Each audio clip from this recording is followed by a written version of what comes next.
bespoke radio for the masses. Headline edition, July 8, 1947. The Army Air Forces has announced that a flying disc has been found and is now in the possession of the Army. If the game is rigged, change the game. Game changer. I occasionally think how quickly our differences worldwide would vanish if we were facing an alien threat from outside this world. This is Fade to Black with your host, Jimmy Church, on the Game Changer Radio Network and KGRA, the Global Radio Alliance. I need your help to get to the year 1985. You are listening to Fade to Black with Jimmy Church on the Game Changer Network.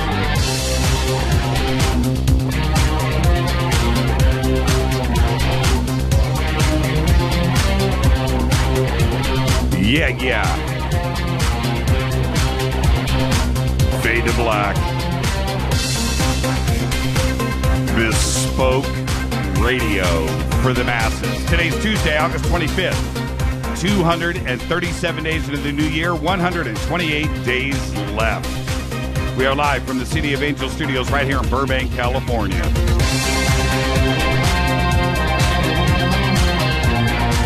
COA Vapor. City of Angels.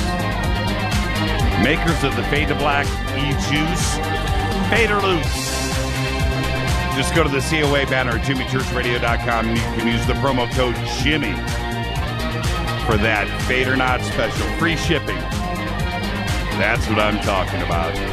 I'd like to welcome everybody listening all around the world, all across the United States, hither and thither, to and fro, back and forth, up and down, east and west, north and south.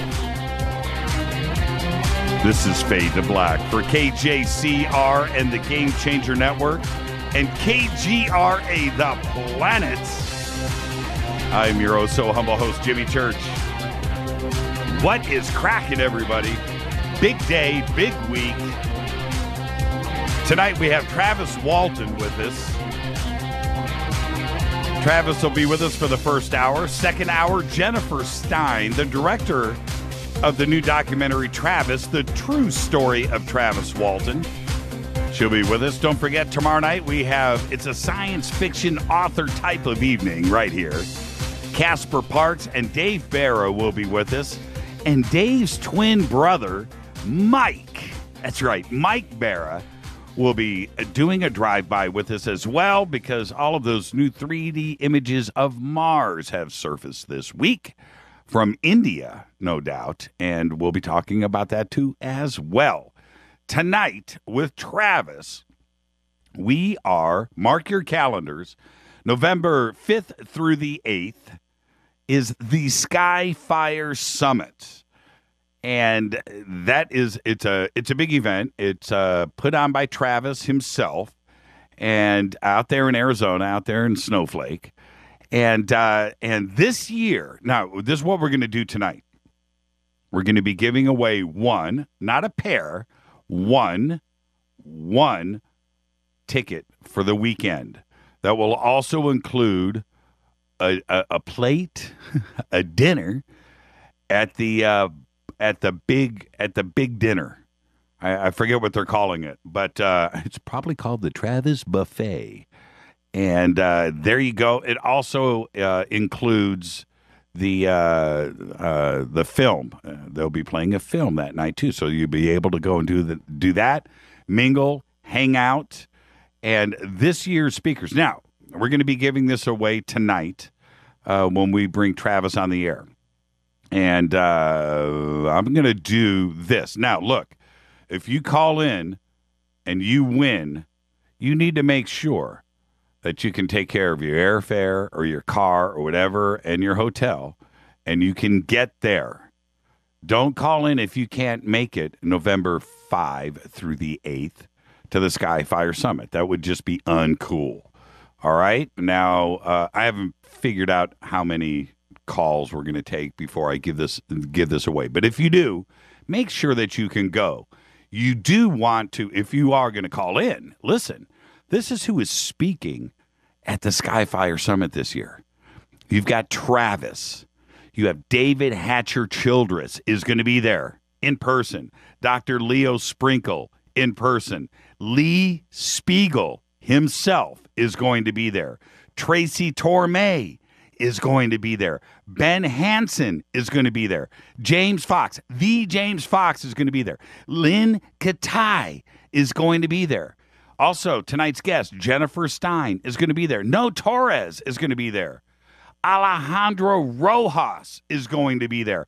And Paula Harris in the flag. Everybody is, you want to. So if you're going to do it, you want to be there. This is a great event. All right? Now, so if you call in tonight, and when I open up the phone lines, it'll be when Travis is with us. So you'll have plenty of warning.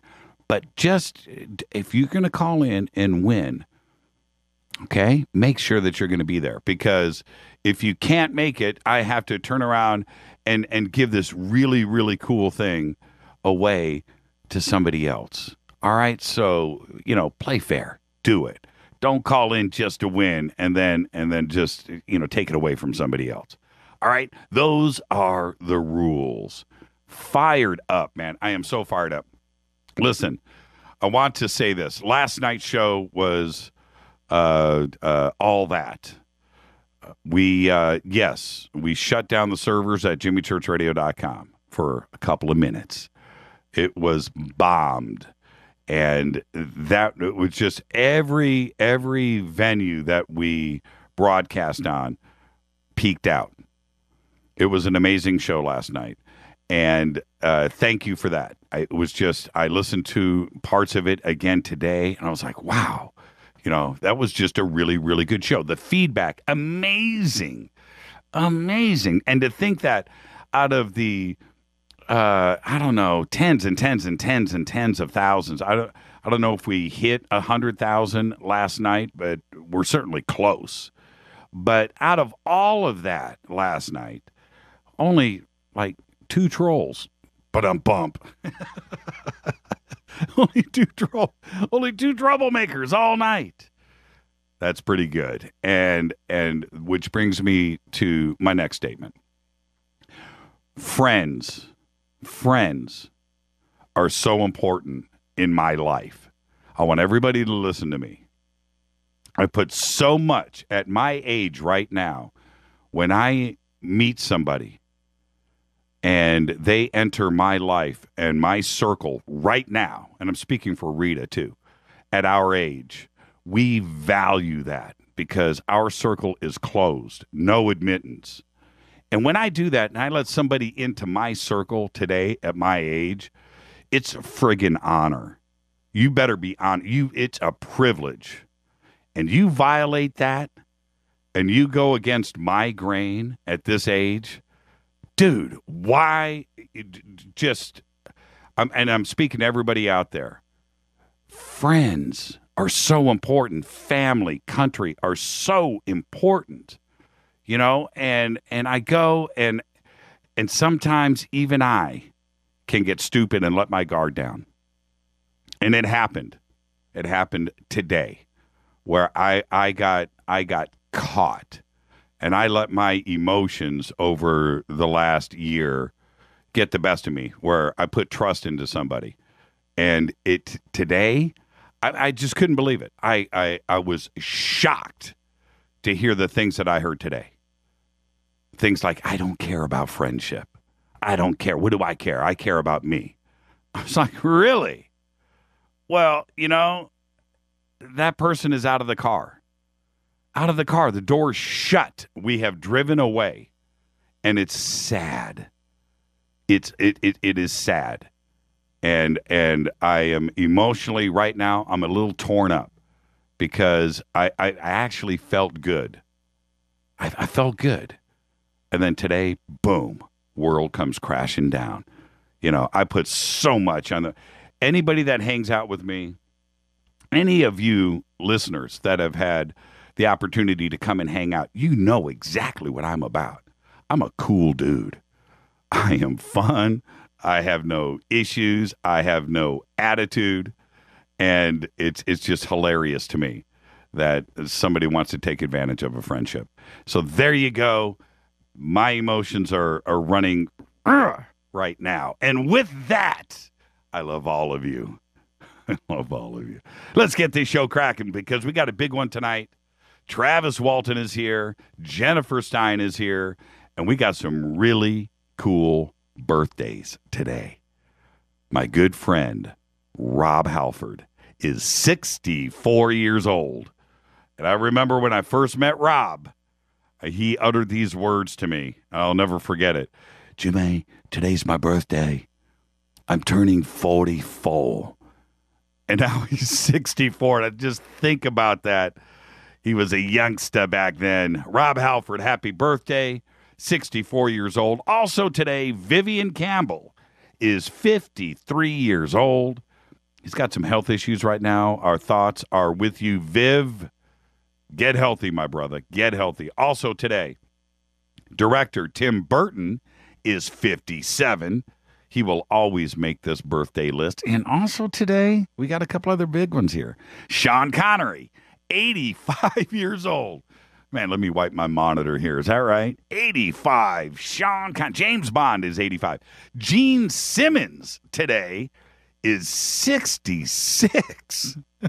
Oh, man. And we're going to round it out with Elvis Costello is 61 years old. What a round of birthdays today. August 25th. Makes you wonder what was going on 9 months ago around the world. It's called winter. That's what's going on. Follow us on Twitter at JChurchRadio. Simple enough. The sandbox is hashtag F2B. That's what you need. That's what you want. Come hang out with us. It's going to be a great night tonight. You can email Jimmy at jimmychurchradio.com. I read them all. If they're good, they get to me. If you're lucky, I'll write back. Print it, frame it, put it on the wall. Because I don't do it often. This is Fade to Black. Bespoke Radio. For the masses, I'm your host, Jimmy Church. Tonight, Travis Walton, Jennifer Stein.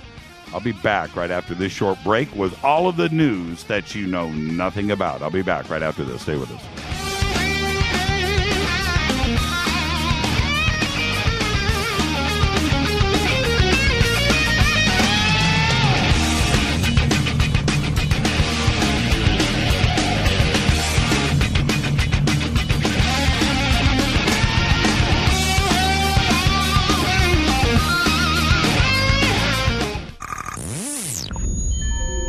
You're listening to Jimmy Church, Fade to Black. Fade to Black will now pause for alien identification. The station that talks the net. KGRA Radio. What's up, revolutionaries? It's me, Jimmy Church. Do you have an IRS or state tax issue? Well, I did, and I called national tax experts. My problems were fixed, done, fini, and man, I got to tell you, it was a relief. National Tax Experts are a recognized tax office that services clients in all 50 states. It doesn't matter where you live. Give them a call. I'm telling you, they take the time to understand each and every client's individual financial status as well as their financial goals. And that's exactly what you need, my brother, when you're taking on the evil three-letter. So, seriously. Give them a call today at 1-877-909-5444. Again, 1-877-909-5444. Or go check out their website, www.nattaxexperts.com. That's NATTAXEXPERTS.com. Tell them Jimmy sent you. 9 out of 10 geneticists agree. Fade to Black is not your father's radio show on the Game Changer Radio Network and KGRA, the planet. Hi, this is Chase Kletsky with Fate Magazine Radio, and you're listening to Jimmy Church and Fade to Black on the Game Changer Network and the KGRA digital broadcast station where the Fade or Nots rock. Hi, this is Rob Reiner from Anvil, and you're listening to JimmyChurchRadio.com. What's up? I'm Chris. What up? This is Combat, and you're listening to Jimmy Church Radio.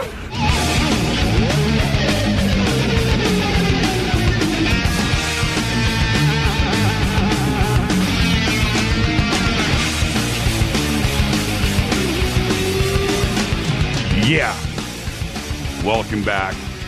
Fade to Black, bespoke radio for the masses. Don't forget, this Saturday, I'm going to be over there at Coast to Coast.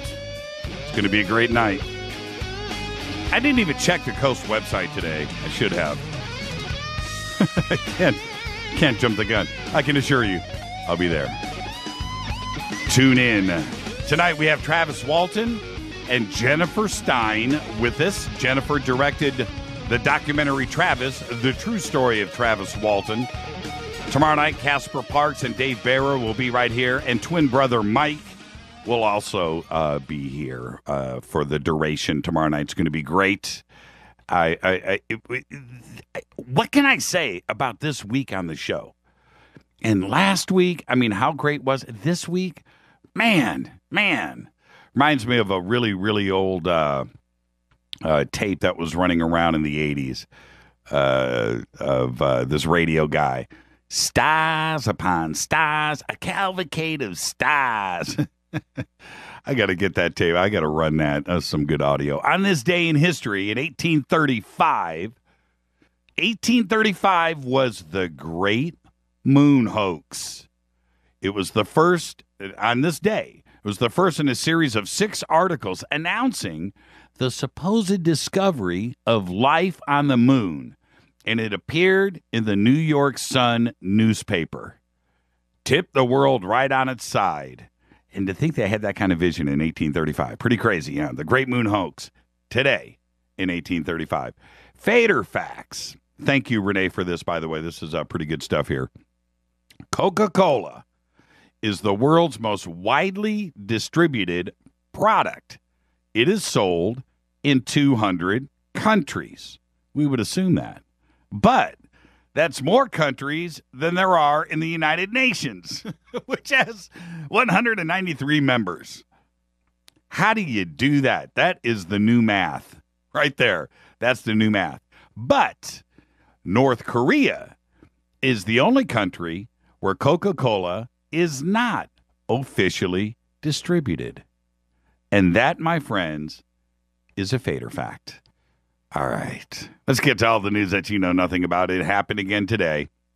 Everybody thought that Tuesday was going to be the big rebound day for the Dow. 442-point surge started off the day, and then it vanished. That's right. At the end of trading today, it all went away. It's now the latest sign of how anxious the markets have become. The world is on edge. At the end of another wild and crazy day, the Dow actually ended with a loss of 205 points. Fears continue to grow over China's slowing economy, and it's a contagion effect on the rest of the world. All of the markets are out of whack. The Dow has lost a total of nearly 1,900 points, or 11%, in the last 6 trading days. Things are out of control. I don't know how we're going to stabilize what's going on. I don't know if it's China. You know, okay, some of the benefits. Oil is trading under $40 a barrel. You know, oh, by the way, I haven't done this for a while in Twitter. Let's do this really quick. By the way, you can follow us on Twitter at JChurchRadio, hashtag F2B. I haven't done this in a while on Twitter. What are you paying for gas? Right now, in your part of the country, I want to know. Everybody tweet out right now, and I'll read it on the air. What are you paying for gas? Because I'm going to freak you out. Here in California, here in Southern California, we pay, on average, $1.40 more per gallon than the national average. Right now, gas here in Burbank, depending on where you go, is around $3.50 to $3.80 for regular gas. Okay, I saw all of these posts over the last couple of days about, you know, $1.99 gas and cheaper, and I'm happy for you. I really am. I'm happy. Fire up that V8 that you've had in the garage. Pull that 60s muscle car out and do it. Ziggy says he's paying $2.19. Northern Nevada, $2.98. That ain't right. Okay, Ruth, that's Raspberry says gas prices 108.9. What is that per liter? Is that what that is? Cat in Shreveport is $2.04 a gallon. Let's see here. Dunbar up in Oregon is still paying $2.89. Canada Gas $1.32 a liter. That's from Claudette Huber. How are you tonight, Claudette? Allison in Naptown is spending $2.67, and Walter's here in California. He's doing $2.99. See, and down here, Casper Parks, $2.65. Over in Australia, $1.15 per liter, so about $2.30 a gallon. Aussie's getting a pretty good deal over there. Let's see, Granada Hills, California, $3.65. There you go. That's what we're spending here. Granada Hills is down the street from the studio. Rita just said she spent $4.17 a gallon yesterday morning, which is about right for premium. You know, that's the kind of car that Rita drives. She's got to have that premium gas. $4.17 still. Ben Trout in Bristol, $1.97. How you doing, Ben, by the way? Goddess Central, let's see, Nova Scotia, $1.08 per liter. And, Canada's $1.08. Some places 98, so under $2 a gallon. And $1.88 per gallon in Malden, South Carolina. That's from Christian. Now, so I want everybody to realize we here, Jerry Ski in Michigan is paying $2.56. Here in Southern California, we have the worst roads in the United States. I guarantee you, Detroit has nothing on Southern California roads. Pittsburgh, Chicago, these winter states with the snow. No, here in California, we have the worst roads. You will not believe how bad it is here. The state is broke. We have no money. Nothing gets repaired. And everything is just, it is decades old, and they don't repair potholes. They don't do that. Cracks and everything. It is so bad here.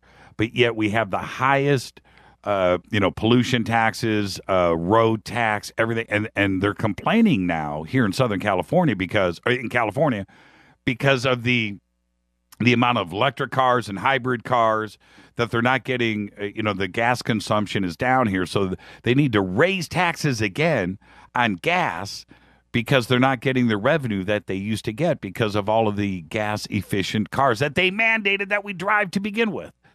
It's a crazy cycle that we're going in. And so right now here in Southern California, everybody else is enjoying this $2 a gallon gas. We're still spending $3.50 or more here in Southern California. And I would love to see $2 a gallon gas. But for us to see $2 a gallon gas, it's really got to be 50 cents a gallon because we're going to spend $1.50, $1.40, $1.50 per gallon on taxes. It's insane what they do to us here in Southern California, man. We really, really pay the price. 231 in San Antonio. Yep. No potholes. There are cave holes. That's exactly what we have here in Southern California. Okay, where was I? Let's see. More than a century ago, a British scientist named George Parker Bitter, dropped 1,020 glass bottles into the ocean in an experiment designed to figure out how ocean currents worked at the bottom of the ocean. Now, this is the message in the bottle test. Now, one of those bottles that was dropped between 1904 and 1906 has washed up on a German beach. Yes, it may claim the world record as the oldest message in a bottle ever found. Its finder, a German woman named Marianne Winkler, found the instructions written on the postcard inside and sent it back to the Marine Biological Association of the United Kingdom. That, my friends, I'm not making up. That's a great story. I always wanted to find a message in a bottle. Wikipedia's web page in use on a laptop computer is seen well, okay, let's back up. When I'm talking about Wikipedia and I'm talking about WikiLeaks and all of that stuff, check this out. One of Webb's all-time notorious spammers is facing jail times after pleading guilty to sending 27 million unwanted messages to Facebook users. Sanford Wallace, a.k.a. the Spam King, a.k.a. Spamford Wallace, admitted that he unlawfully accessed over 500,000 accounts on the network between 2008 and 2009 in violation of a court order. This is far from his first rodeo, though, I'm telling you right now, not his first barbecue. Sanford was annoying customers well before the internet came along when he sent junk faxes in violations of laws in 1991. So far, Wallace has been fined well over $4 million, and Facebook was granted a $711 million damage in a lawsuit in 2009. $711 million. Following a 2-year FBI investigation, Wallace has now pled guilty to electronic mail fraud, damage to protected computers, and criminal contempt. With this guilty plea, he now faces up to 3 years in jail and a $250,000 fine when he is sentenced in a couple of months on December 7th, Pearl Harbor Day. With that, let's get out of here because I want to get Travis in here. This is Fade to Black, bespoke radio for the masses. I am your host, Jimmy Church, on the Game Changer Network and KGRA The Planet. Tonight, Travis Walton and Jennifer Stein will be here. Great week. Don't forget, tomorrow night, Casper Parks, Dave Barra, and Mike Barra will all be right here on Fade to Black. I'm your host, Jimmy Church.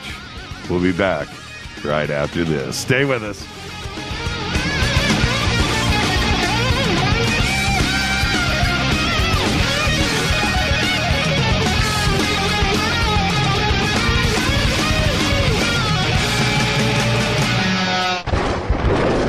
This is Fade to Black with Jimmy Church on the Game Changer Radio Network and KGRA, the Global Radio Alliance. The station that talks the net. KGRA Radio. Hello, I'm Katie, and you're listening to my main man, Jimmy Church, on jimmychurchradio.com. Hi, this is Jimmy Church of Fade to Black. Today, everybody, the Fadernauts and planet Earth is vaping, and I'm very proud to announce our very own e-juice. When we were approached by City of Angels Vapor about Fade to Black e-juice, I wanted to make sure that it was the very best and that the flavors were something that I could create myself, and we did just that. Introducing Fade to Black Fader Loops. This will take you right back to Saturday morning cartoons and your favorite bowl of fruity, loopy cereal. Just click on the banner or go to www.coavapor.com. Enter the promo code Jimmy for the Fader Not special. That's www.coavapor.com. Gobekli Tepe. Hi, this is Ray Hobbs here, repping the planet, and you're listening to my good friend, Jimmy Church, Fade to Black, on the Game Changer Network and the KGRA digital broadcast station. Imagine no longer being tied down to your computer, but having the freedom to take live talk radio with you anywhere you go. TalkStream Live introduces our first ever iPhone application. The talk shows you follow now follow you. And your iPhone is now the fastest and easiest way to stay connected to the best talk radio on the internet. Let TalkStream Live transform the way you listen to radio. Listen to live talk shows 24 hours a day, 7 days a week. Mobile talk radio from TalkStream Live. Now available in the iTunes App Store. This is Toby Kebbell. You're listening to JimmyChurchRadio.com. Don't hurt me, Jimmy.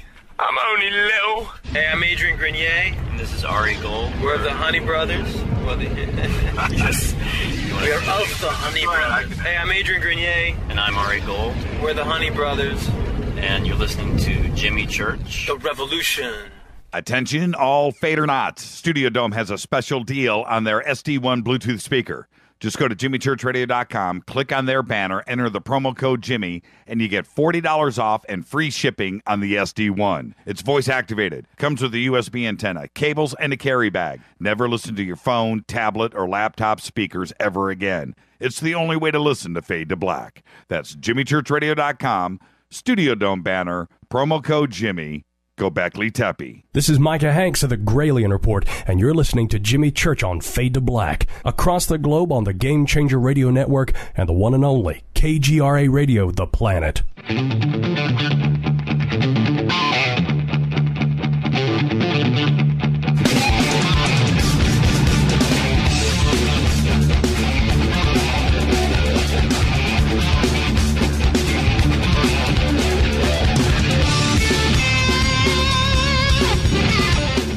All right, welcome back. This is Fade to Black, bespoke radio for the masses on the Game Changer Network and KGRA The Planet. I'm your host, Jimmy Church.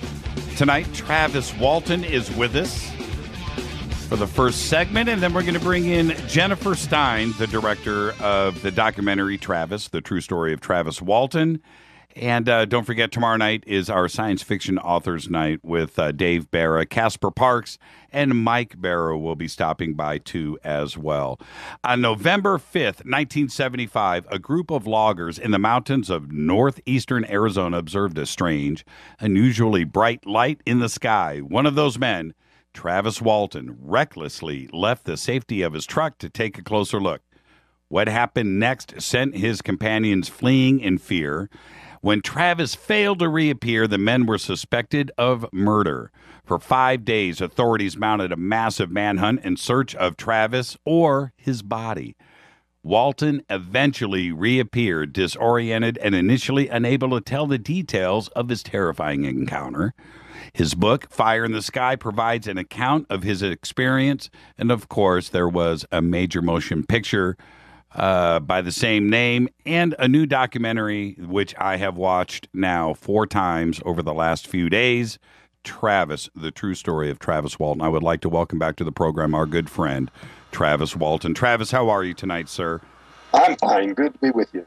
It's great to have you back, Travis. And a couple of things, Travis. I kind of want to start off here.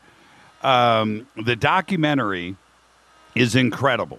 It really is. And for you, going back and participating in the documentary and being able to, finally throw it out there as it should be, do you feel better? Do you feel like the story is actually out there now, and you feel good about the way it's being represented?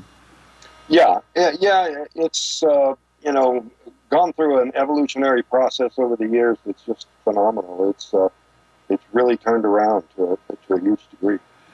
When a couple of things hit me about the documentary, and one of them is when you went back out to the site.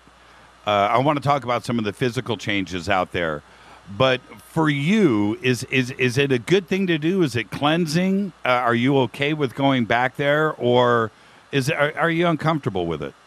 Yeah, I'm still uncomfortable with it, but I shouldn't be, and I'm working on that because, I've got a newer understanding of the meaning of it all, and I just need to kind of get my emotional reaction, which is really, a product of my perception of how it was at the time. I need to get that in sync with what I understand it to be now. How, I'm going to talk to Jennifer more in depth about her approach to the film, but the way that it hit me was that I think you and the rest of the crew are trying to move on, and I think that is the vibe also from the film, because the way the media and the way, the good folks of Snowflake and so forth kind of looked at you guys over the years was something that caused maybe some negative vibes inside of yourself, but also towards each other. Are you guys, moving forward with this from an emotional standpoint and from from old friendships too as well? Well, it's always been a long, slow process, probably for each of us independently, but we haven't really worked on it together. Each of us approached it in their own way, and some less successfully than others. And what about Snowflake too as well? I know you and I have talked about this in the past, but not so much from this angle. Is Snowflake trying to move on too as well? Well, they certainly evolved in their understanding of things. You know, every time I go out now, I generally am greeted in a very positive way. And people will, make a lot of more positive comments than, and it really is because over time, the true facts have come out and people understand now. One of the things that I find most fascinating about the case itself, it's probably one of the the most researched, documented witnesses. All of that is there, but the fascinating side of it is with all of the evidence and all of the polygraphs and all of the testimony and everything that you have, there were still those out there that were trying to debunk the case. And I hate to use the word debunk, but that, and I'm speaking... I kind of take exception to that word, too, because they don't remove bunk so much as create it. And why is that? Why is that? Why the necessity for that? Why try to even, bribe somebody? Why try to bring the case down? Do you think it was maybe the government or Washington, D.C. that was trying to interfere with it? Do you think it was above? Yeah, that's one element. But at the same time, on a personal, local level, I think a lot of the resistance is basically, fear-based. Fear-based coming from above, or fear-based coming from inside of individuals? From individuals who, basically are afraid that, this could happen to them. And the other thing, Travis, this is what was fascinating for me. Snowflake is a family. It's small. It's family-based. It's a very religious community. And for them to suddenly have to answer to the possibility of ET conflicts with the very foundation of what Snowflake is about.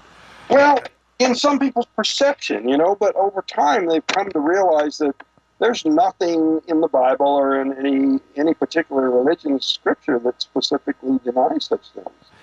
And what about you specifically? Did it change your religious views? No, I don't really think it did. I don't, because my original views weren't that you had to exclude such things. Well, what do you mean by that? Well, people say, well, it's not in the Bible, so this can't be. They don't mention Antarctica in the Bible, but, it was later discovered, and it's there. It doesn't mention Native Americans in the Bible, but, you can't deny they exist. So, the Bible, you can take it as true for the time and the people that it was speaking to, but it certainly wasn't talking about everything. And when, how do you think that the country's attitude has changed about not only your singular event, but ufology in general? Because you travel the country a lot and you speak to so many people around the country. How do you think the attitude has changed, not only with Fire in the Sky, if it's changed at all, and the general attitude about ufology around the country as you travel these days? Well, there's a much greater willingness to accept it, and it has to do with just basic science. We have the Hubble telescope, Kepler, that's identified, which stars have planets, and now NASA's saying that it's a virtual certainty that almost all stars have about a dozen planets. And they're even able to pick out, quite a number of them that have planets in the proper size and temperature range to be, possibly life-supporting. So that kind of scientific basis, and, back in '69 was the first time, humans set foot on the moon, and then, with the shuttle, space missions became so routine that America wasn't glued to their TV sets anymore when when they went up. So it's kind of a intellectual improvement in the country that's led to the acceptance that just logically speaking, even if you haven't seen it for yourself, that it's undeniable. How could you possibly think that we're alone in this incredibly huge universe? Right.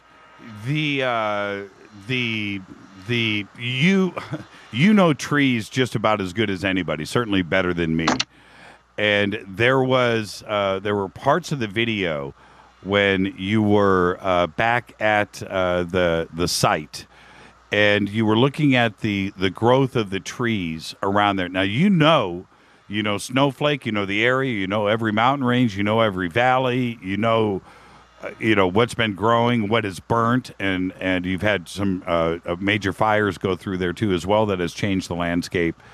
Can you tell? I mean, when you are there, is it that obvious that there is something going on, whether it's from radiation or something else that we don't understand, that has caused these trees to just grow? Well, you're not going to see it at first glance, but when you go to checking the hard evidence, which is tree ring research. I mean, this is a major science at many universities where they can date things according to the tree rings and the fluctuations in those rings, and they can date, trees that were even cut by virtue of knowing that a thicker ring means a more rapid growth year. And so it's a hard science. You get one ring per year. And for a tree ring to suddenly be 10 times as thick as the previous ring is extremely unusual. And then, after having discovered that, we later found out that this effect was directional. And that was really pins it down, that it wasn't just some, probably, as the skeptics would love to say, some sort of natural phenomenon. If this thickened growth ring is only on the side of the tree towards where the craft hovered, that is a surefire indication that it was, had one directional source as stimulating that growth. With yourself personally, I've had so many guests on this show, and you and I have talked privately about this too as well. I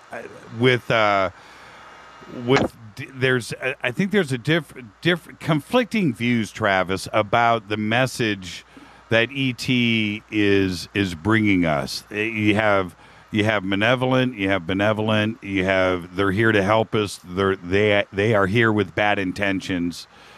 And now that you've had this opportunity to look back, 40 years now, do you think is it negative or?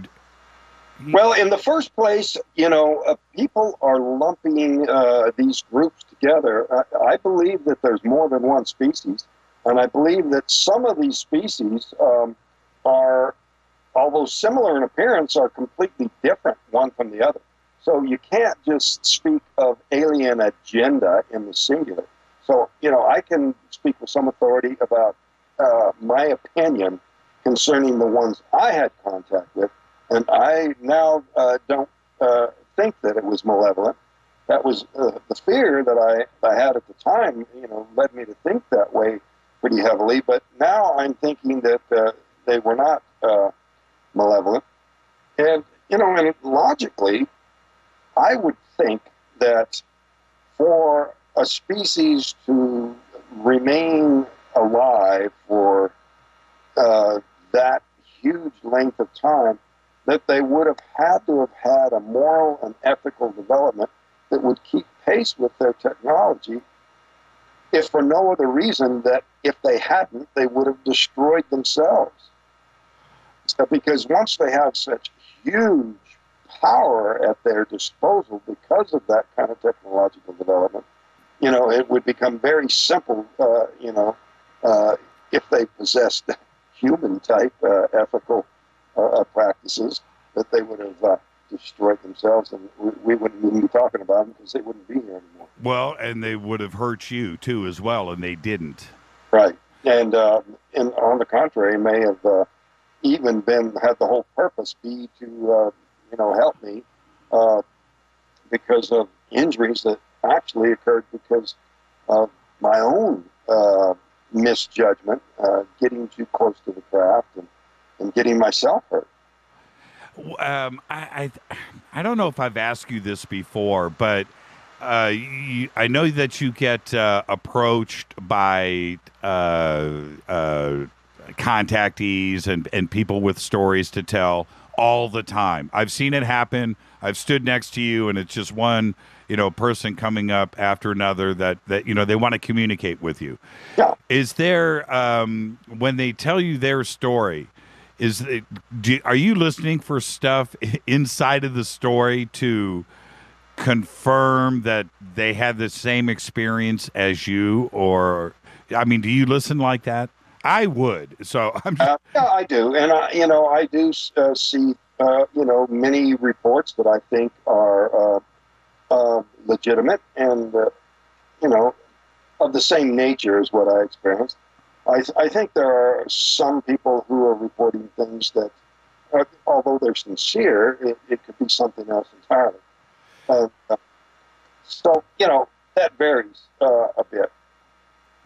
I just, one of my producers just sent me this question for you, so I'm going to read it in real time. She says, this is from Renee.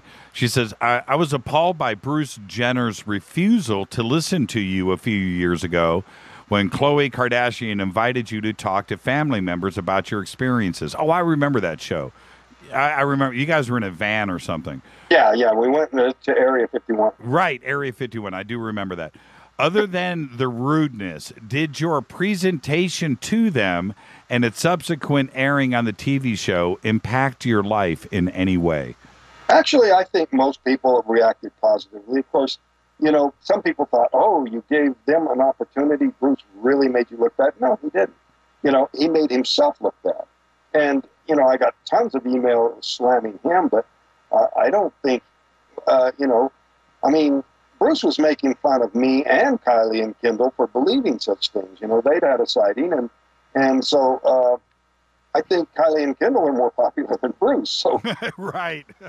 So, in that sense, he was on the wrong side in the eyes of the public. So, how did you get that set up? I remember I was literally, Travis, I was channel surfing, and I stumbled upon that. I was like, you got to be kidding me. Really? Check out Travis, right? So I watched. How did that come about? Who contacted who? Well, after Kylie and Kendall had their sighting, and they decided that it would be great to on their vacation, to take a visit to Area 51. They contacted Alejandro Rojas at Open Minds and asked him, who would be the best case to come and talk to the girls about it. And he told them about me, and so, they set it up, and Alejandro and I met them out there at Area 51.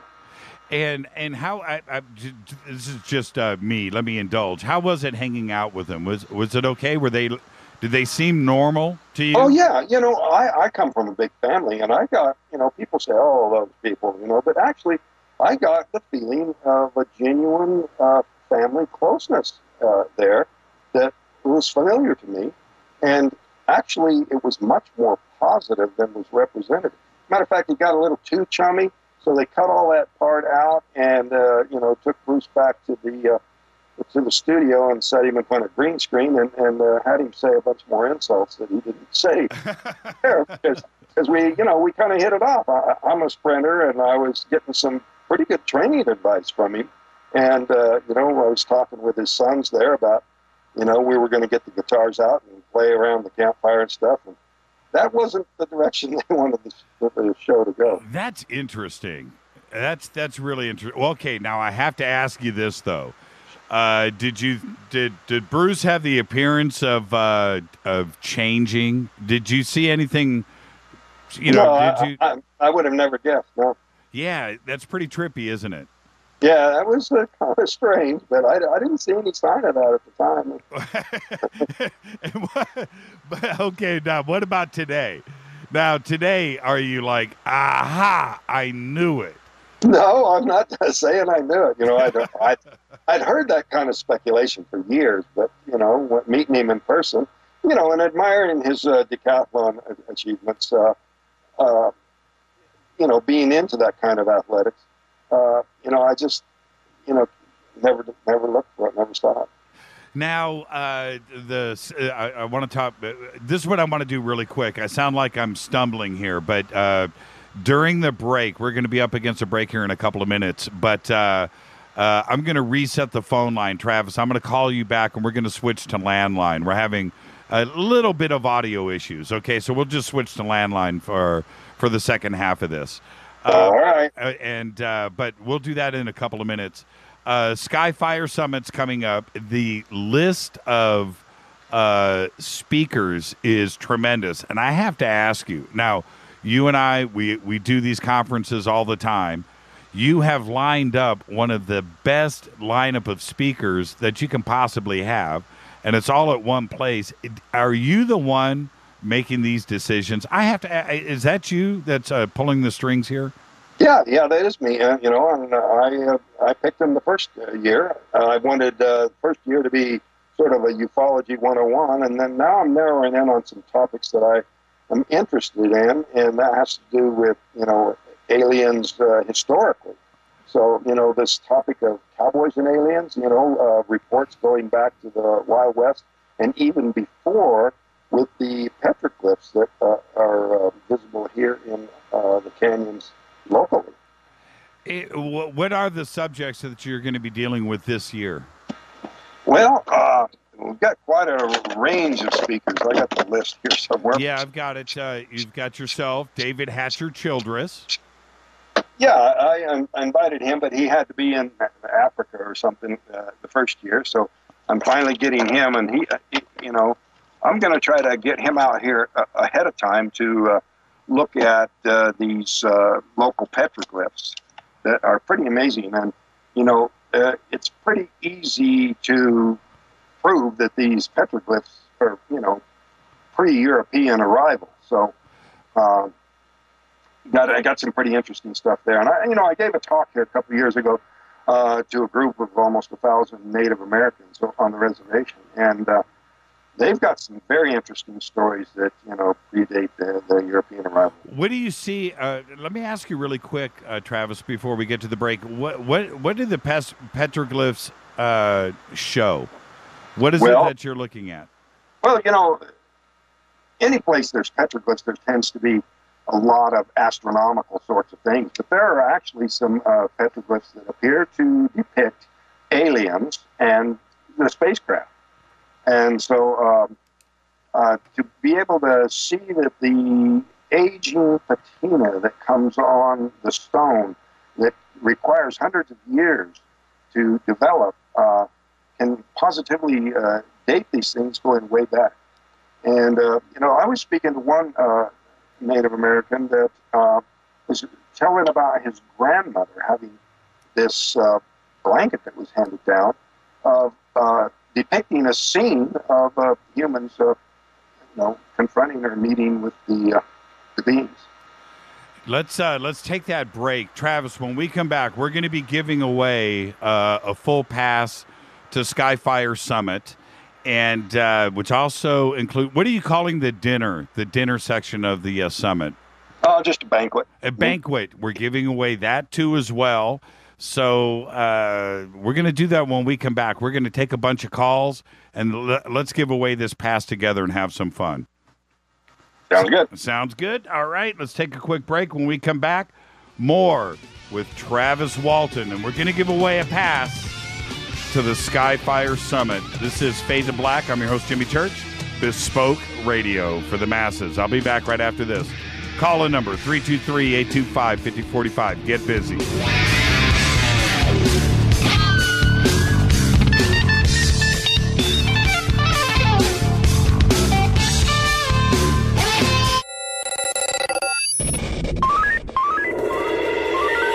Way out here, we listen to Jimmy Church. You're listening to Fade to Black. All Always on the edge of the hottest alternative talk. Jimmy Church with Fade to Black. KGRARadio.com. Hey, everybody, what's up? Jimmy Church of Fade to Black, and check this out. The 2015 MUFON Symposium will be held this September 24th through the 27th in beautiful downtown Irvine, California. Expanding ufology, opening new doors in academia, industry, and media. Former Defense Minister of Canada Paul Hellyer will be there in person. Former CNN news anchor Cheryl Jones, TV news journalist Jaime Maussan, and MUFON's chief photo analyst Mark D'Antonio. They're just a few of the growing list of names for the 2015 event. It's September 24th through the 27th at the beautiful Hotel Irvine. Get your tickets today at MUFONSymposium.com. That's MUFONSymposium.com. Gobekli Tepe. ¿Qué tal, mis amigos? Yo soy Mario Carson, el tiburón, y los invito para que escuchen a mi buen amigo Jimmy Church Radio. ¡Claro que sí! Did you ever turn to your radio for your favorite talk show to find that it's been preempted for this? In the air, to deep right center. Back goes Lewis to the wall, and it's out of here! Or this? And I'm ashamed of you, Hillary, for voting for it. Do you have a favorite talk radio program that's not available in your city? Just go to TalkStreamLive.com for links to the best streaming talk radio shows. At TalkStream Live, you will find live talk shows 24 hours a day, 7 days a week. All your favorites are here. With such a large selection, you will also discover some new favorites. On the go and still want to listen? With the mobile smartphone, simply type TalkStream Live on your internet browser. Now you can take internet radio with you. You will also find hundreds of music, news, and sports streams. Best of all, the TalkStream Live directory is free and there's never a login required. Remember TalkStreamLive.com, the fastest route between you and your favorite talk radio show. You are listening to Fade to Black with Jimmy Church on the Game Changer Network. Oi, oi, I'm Reese Evans. You're listening to Jimmy Church. This is Revolution. The revolution will not be televised. The revolution is on radio. Ciao.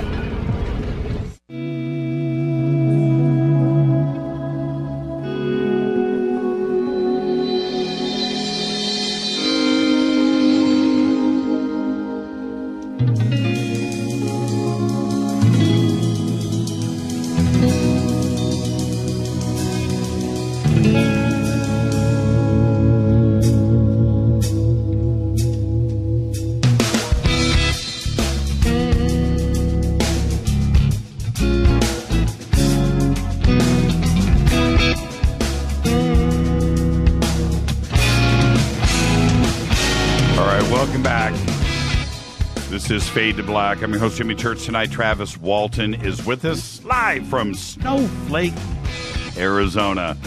Now, what we're going to do now,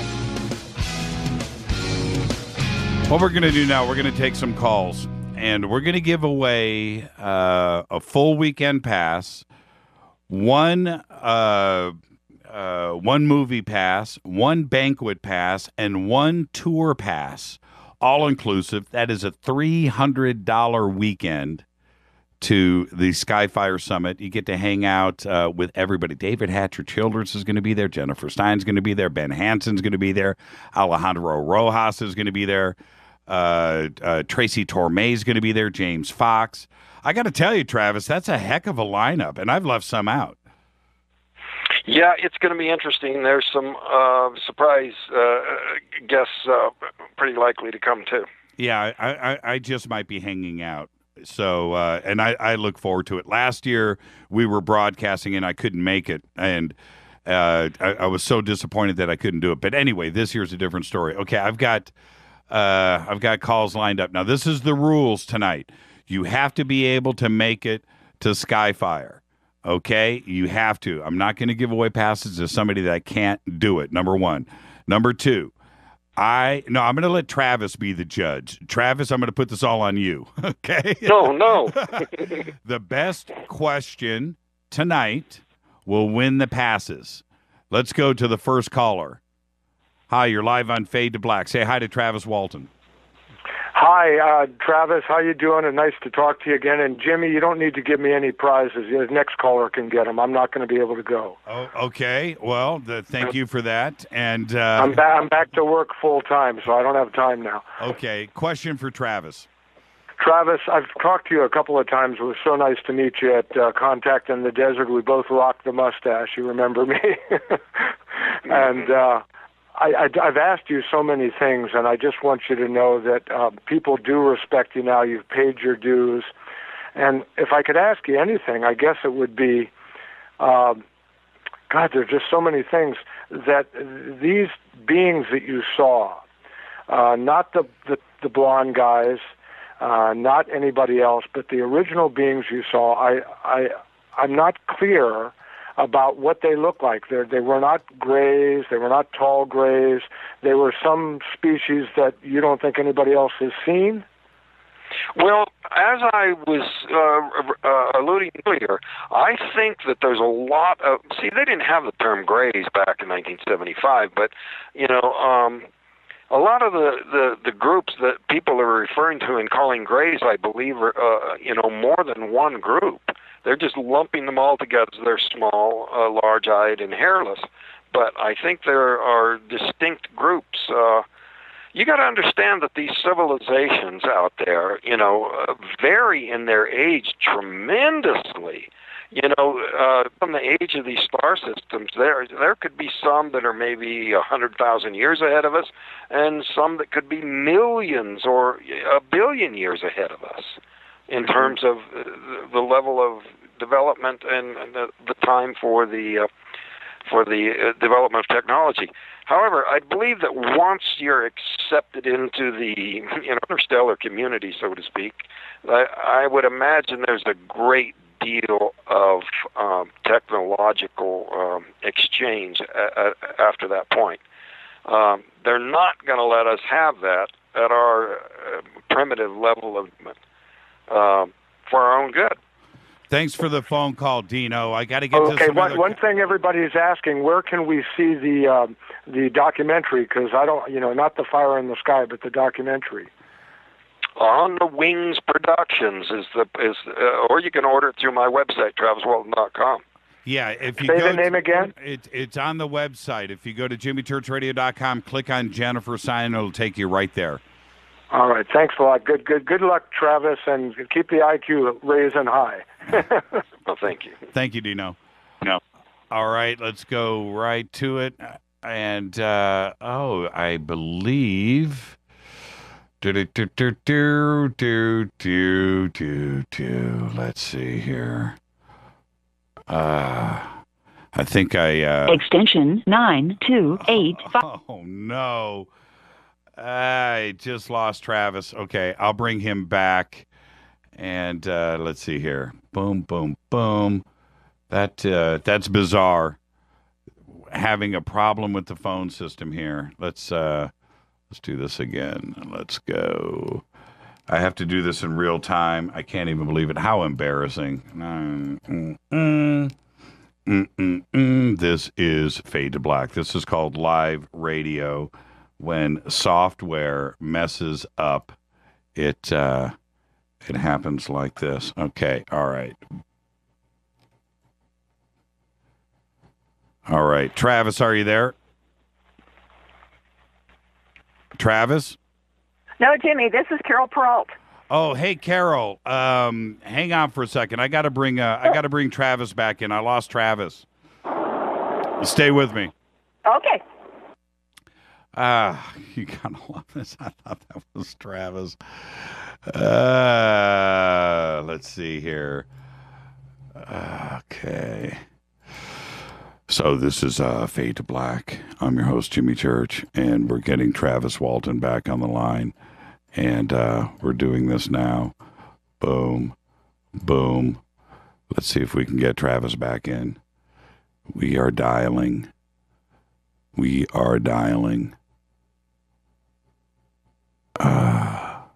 Travis? Yes. Okay. I don't know what happened. It's software happened. Say hi to Carol. Hi, Carol. Hi, Travis. Very nice to speak with you. Carol? Yes. What's your Yes, question? what is your question? Yeah, what is your Well, question? I'm sorry. I know, dead air time. Bad. Yes. Well, I have so many. Okay, one. Have you ever been checked for an implant? I've done a little searching myself. I've used some of these really super powerful magnets, in meteorite hunting, and somebody said, just pass one of those over that spot, that mark that was on your arm, and see if you feel anything. And I didn't feel anything. And besides that, I had upper body x-rays that didn't reveal any sort of anomaly in that. Yeah. Hey, Carol, I have to ask you, without disclosing personal information between you and Travis, but you guys have the same area code. Do you live close to Travis? I'm about 90 miles. Really? Yeah. And that was that was a good question. You're in the running. Would you make it to the Skyfire Summit? Uh-huh. Now, listen, Carol, if you're the winner tonight, do me a favor. Yes, sir. I want you to do a painting of Travis and present it to him at Skyfire. He would be honored. Hey, Travis, I will. Travis, I'm going to send you an email of my studio here in Burbank, and the walls are covered with Carol's paintings. She's okay. She's the I was going to ask her, have I ever met her? Have you? I live in Payson. Okay. But she is an amazing artist, and she two of the studios here have her paintings on the walls. I'm talking about just Carol. You are so talented. I am so blushing, so red. No, you are such the artist. So there you go, Carol. Great question. Did you have one more? Oh my gosh. Don't be nervous. Just go. Well, I know, but see, I was writing them all down. That's okay. I know, Travis, you've talked about how you've had really great health since the incident. You've never really had any problems. Do you think you were at the right place at the right time and they just... Well, you were the one. If you got to get seriously hurt to get fixed up, I guess you can say the bad luck turned into good luck, but... Who knows? Yeah. Maybe it's just a coincidence that, Travis, she brings up Carol, that's an excellent question. I'll say this. I have stood with Travis, many times and looked right into his eyeballs.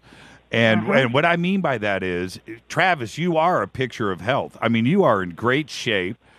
What do you equate to that? Do you think it's your diet and snowflake, or do you think it's 1975?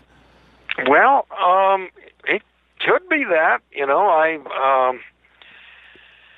I didn't want to ever talk about it before I could document it. So I went in and got, my record from my employers, and, I can prove that I never called in sick in the last 39 years, So I can say that much. Right. But, whether it's just luck of good genes and, a healthy lifestyle or what, who can say for sure? Well, it's a great question, Carol. Thank you so much. You're in the running. Thank you, Jimmy. Thank you, Travis. Bye-bye. Have a good night. Bye. All right, this time I'm not going to mess up the software here, Travis, I promise. Hi, you're live on Fade to Black. Who's calling? Say hi to Travis Walton.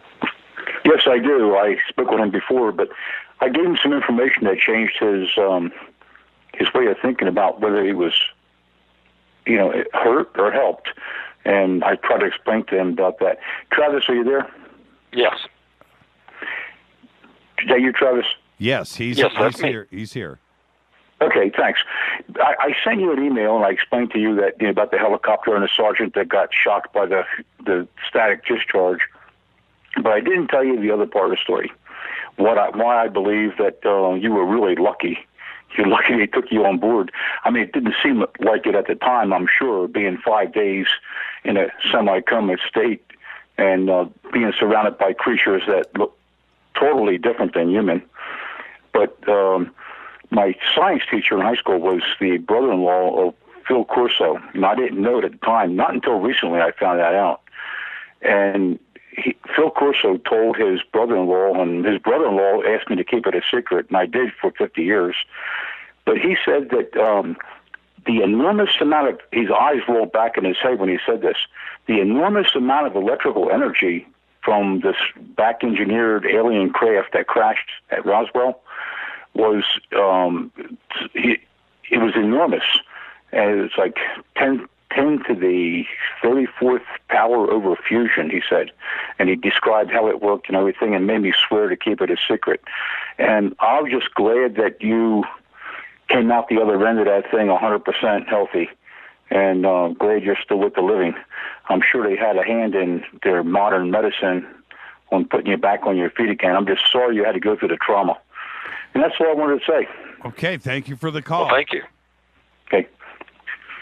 Yeah, Travis, I wanted in the documentary, and I can't remember if it was in your book, but one of the first guys, he had a helmet on, correct? Yeah, that's true. Yeah, and then the other ones didn't. What was the reason for? I mean, looking back, I know this is all hypothetical, but was it the atmosphere in the room, or was it actually two different species, so to speak? Well, I think it had something to do with the atmosphere, most likely. It's possible it had something to do with microbe contamination or something like that, but there's a lot of things that doesn't fit with that explanation. That, I was struggling to breathe. I felt like I was suffocating, so I really think that atmosphere wasn't exactly what humans need. And that was, I think, is the only reason he was wearing the helmet. The other human-looking ones were dressed like him, except for the helmet. But they were the only one. He was the only one that went into the craft that was occupied by these small creatures. Phone lines are open, 323-825-5045, 323-825-5045. We're going to be giving away a full weekend pass to the Skyfire Summit. One banquet pass, one movie pass, and one tour pass. And I have Travis, what is the tour pass? Well, that actually, we are going to the site on the anniversary, and that's no small thing. I had a pretty powerful emotional reaction to going back on the anniversary last year. So that's kind of hard for me to do. I've been there a number of times, but not at night and not on the anniversary. Are you going to bring any of the crew guys with you? Yes, there'll be a couple of those guys there. Who is it? Who's going? John and Ken. No way. Ah, man, I want to go. Can I go? Can I go? There was I was going to go. My mind was Travis. Okay, now these are Jimmy Church questions. So let's just I'm going to bust these off in rapid fire. 5 days. Do you remember drinking water or anything? Did they take care? No, I have no memory of that, but you would have to assume there had to be something of that nature in order for me to survive, unless they have some technology that you can absorb what you need through osmosis or something. That I was unconscious so much of the time, and also it's important to remember that there's portions of those memories that are blocked from recall. So I might have been handed a container of water to drink. Who knows? And what about food? Do you remember eating? No, but the medical test would suggest that there was some nutrition or at least whatever process would be involved to prevent the medical, artifacts of starvation. Right. Something, because there was the medical test showed that there wasn't signs of starvation. So when you ran your blood, what did the doctor say when you got that back? Because if you hadn't done anything for 5 days, everything would have been out of whack, I would assume. Yeah, and what they claim is that if you haven't eaten for that length of time, there would be a high level of ketones because you start to break down the fats in your body. But I was extremely lean to begin with, the nature of the work and the level of fitness that I had at that time. So I would be interested to, hear more medical information about just how accurate that is, that ketones would necessarily be present in somebody that was that lean to begin with, and especially if there was some other intervention that would slow down the body cannibalizing itself. When you were dropped off, and again, I'm not making light of the situation, this is just an honest question. When you were dropped off and you were watching, the craft lift away, were you, at that moment, seriously like, man, I am starving? Because you didn't know it was 5 days. You know what I mean? Well, yeah, I didn't know it was 5 days, but that never even crossed my mind. I was, reacting to the feeling of suddenly being free, and my most recent memory that I can recall at that point was the terror I felt on board. So, even though I was in the dark, to be in familiar surroundings, the woods and the town I recognized, relief was the main thing I felt. The other reactions that you had at that moment, I found really interesting. One, your family shows up at the phone booth, you're there, and you were, I think the comments were like you were in almost a fetal position, right? You were curled up and freaking out. Did you? Yeah, almost catatonic. Yeah, exactly. At that point, were you so disoriented that you didn't recognize your family at all? I knew it was them, but I thought it was the same night, and once my brother realized that I thought it was still Wednesday, he said, "Travis, feel your face," and I'd shaved that morning, so to feel a 5-day growth of beard was, for some reason, just the final straw. And was the reaction because you didn't understand why they were freaking out? Because they're freaking out because you've been gone for 5 days. There's hundreds of people in the woods looking. They are freaked out. You just think a day has gone by, and so you didn't understand why they were. Definitely, I was the one that was freaked out. I could hardly finish a sentence. And, right. I just couldn't really, incoherent.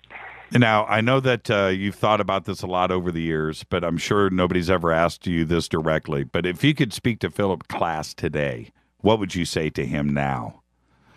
Nanny. No. See, we got his Freedom of Information Act file from the FBI, and they had some rather uncomplimentary things to say about him. Do you think, and this point is brought up in the documentary, and I thought that Jennifer's approach to this was absolutely brilliant. Dude was actually kind of broke, if you know what I mean. It wasn't like he had a fat. He was on TV all the time. It's like he had some Hollywood agent backing him up. He was flaunting money, the $10,000 bribe. He had bets going on with people about different UFO events. And it seems like he was propped up by the CIA. Yeah, definitely. And there was a memo in the FBI file that suggests, and back in pre-9/11, the FBI and the CIA were criticized for not communicating, being extremely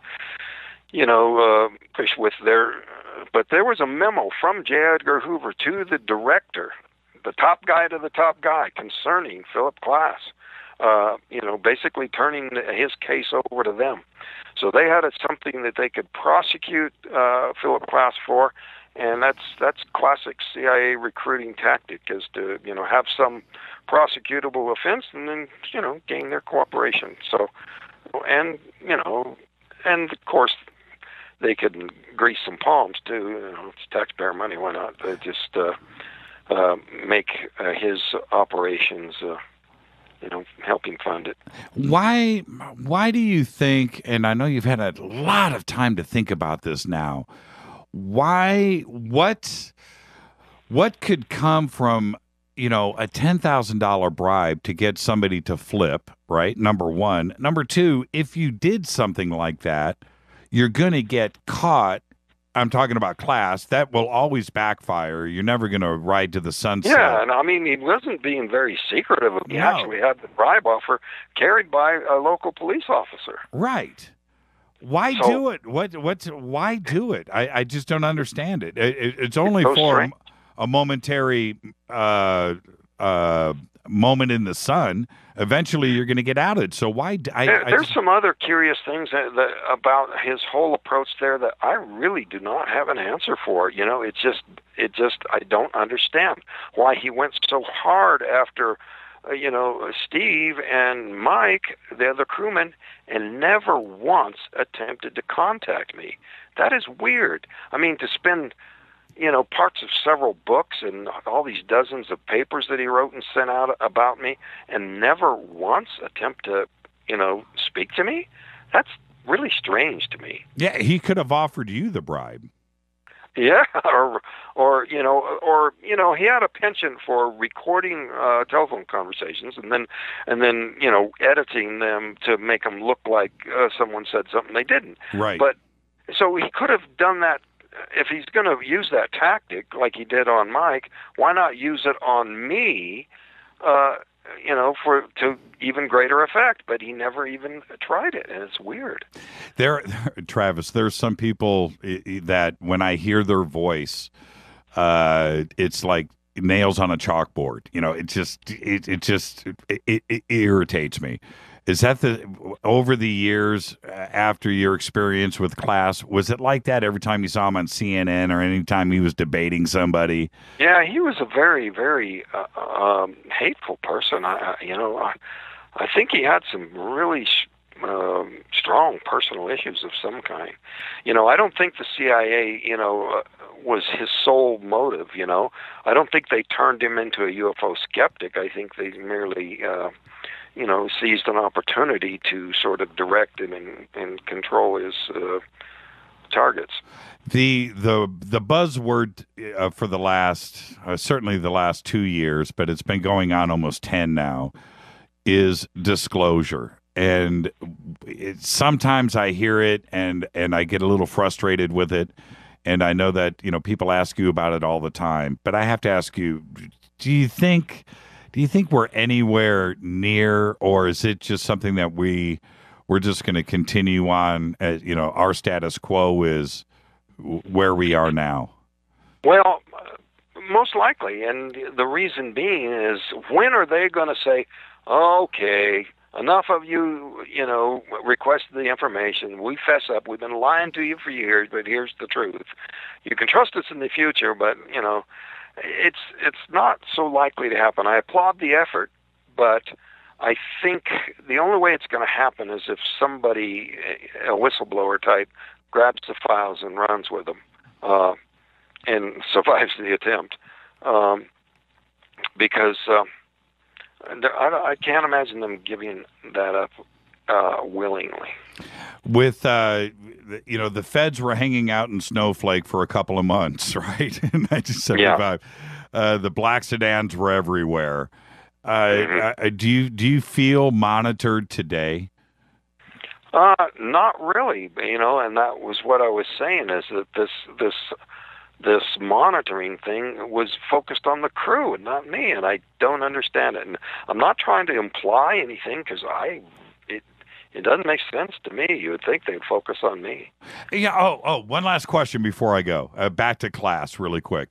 The theory, one of the theories that he laid out there, and I just thought this was fascinating, was that you hung out in a cabin for 5 days. Was there even a cabin up there anywhere? Well, yeah, of course there were a number, but the sheriff's department checked all those places, and there's all kinds of other evidence that, like polygraph evidence that precludes such a thing. Sure. But, back then, the skeptical position was to define anybody who believed in such things as a kook. But if the definition of a kook is someone who believes things that are contrary to known facts and popular understanding, then the tables are turned now. It's the debunkers who are the kooks, because they are believing something that is contrary to the science of the day and the popular common sense understanding of the situation. Travis, they're the kooks. I got to tell you, man, I look up to you so much. I enjoy all of our time together, and I'm gonna tip the scales here. I'm gonna suggest power of suggestion. Don't you think the winner of the pass should be Carol Perrault? I didn't know the last name, but yeah, that was a good question. There's our winner right there, Carol. And thank you so much, Travis. We'll see you in a couple of months in November out at the Skyfire Summit. Always great hanging out with you. Thank you so much. Thank you. Great to be with you. All the best, Travis. Travis Walton, everybody. Carol, you are the winner to Skyfire Summit. Awesome question. There you go. Let's get out of here, because as soon as I come back, we will be joined with Jennifer Stein. She is the director of Travis, the true story of Travis Walton. This is Fade to Black. I'm your host, Jimmy Church. Bespoke radio for the masses. I'll be back right after this.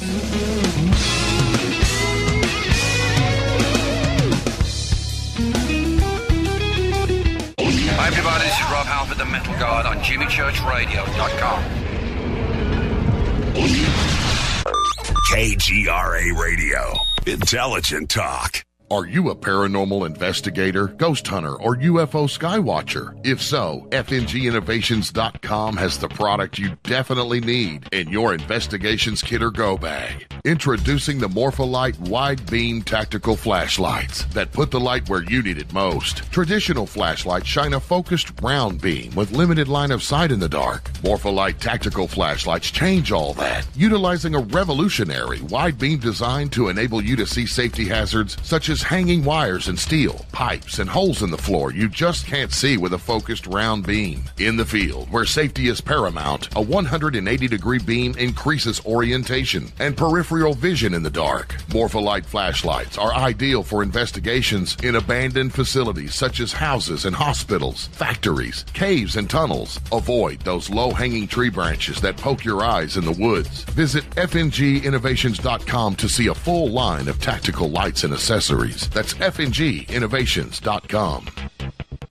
Now you can find all your favorite talk radio shows live, all in one place at TalkStreamLive.com. Listen from anywhere, office, home, or in your car. Just go to TalkStreamLive.com and click on one of the many live talk show hosts you want to listen to. It's free and easy. No computer? Download the smartphone apps. Never miss your favorite talk show. Find them all at TalkStreamLive.com. Hey everybody, what's up? Jimmy Church of Fade to Black, and check this out. The 2015 MUFON Symposium will be held this September 24th through the 27th in beautiful downtown Irvine, California. Expanding ufology, opening new doors in academia, industry, and media. Former Defense Minister of Canada Paul Hellyer will be there in person. Former CNN news anchor Cheryl Jones, TV news journalist Jaime Maussan, and MUFON's chief photo analyst Mark D'Antonio. They're just a few of the growing list of names for the 2015 event. It's September 24th through the 27th at the beautiful Hotel Irvine. Get your tickets today at MUFONSymposium.com. That's MUFONSymposium.com. Gobekli Tepe.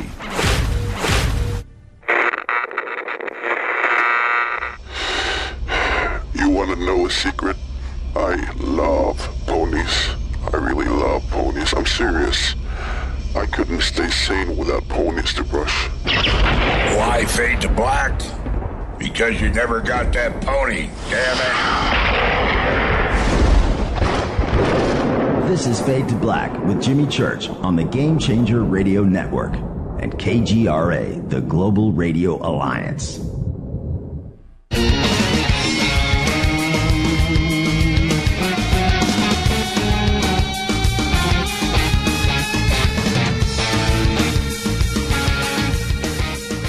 All right, welcome back. This is Fade to Black. Bespoke radio for the masses. I'm your host, Jimmy Church.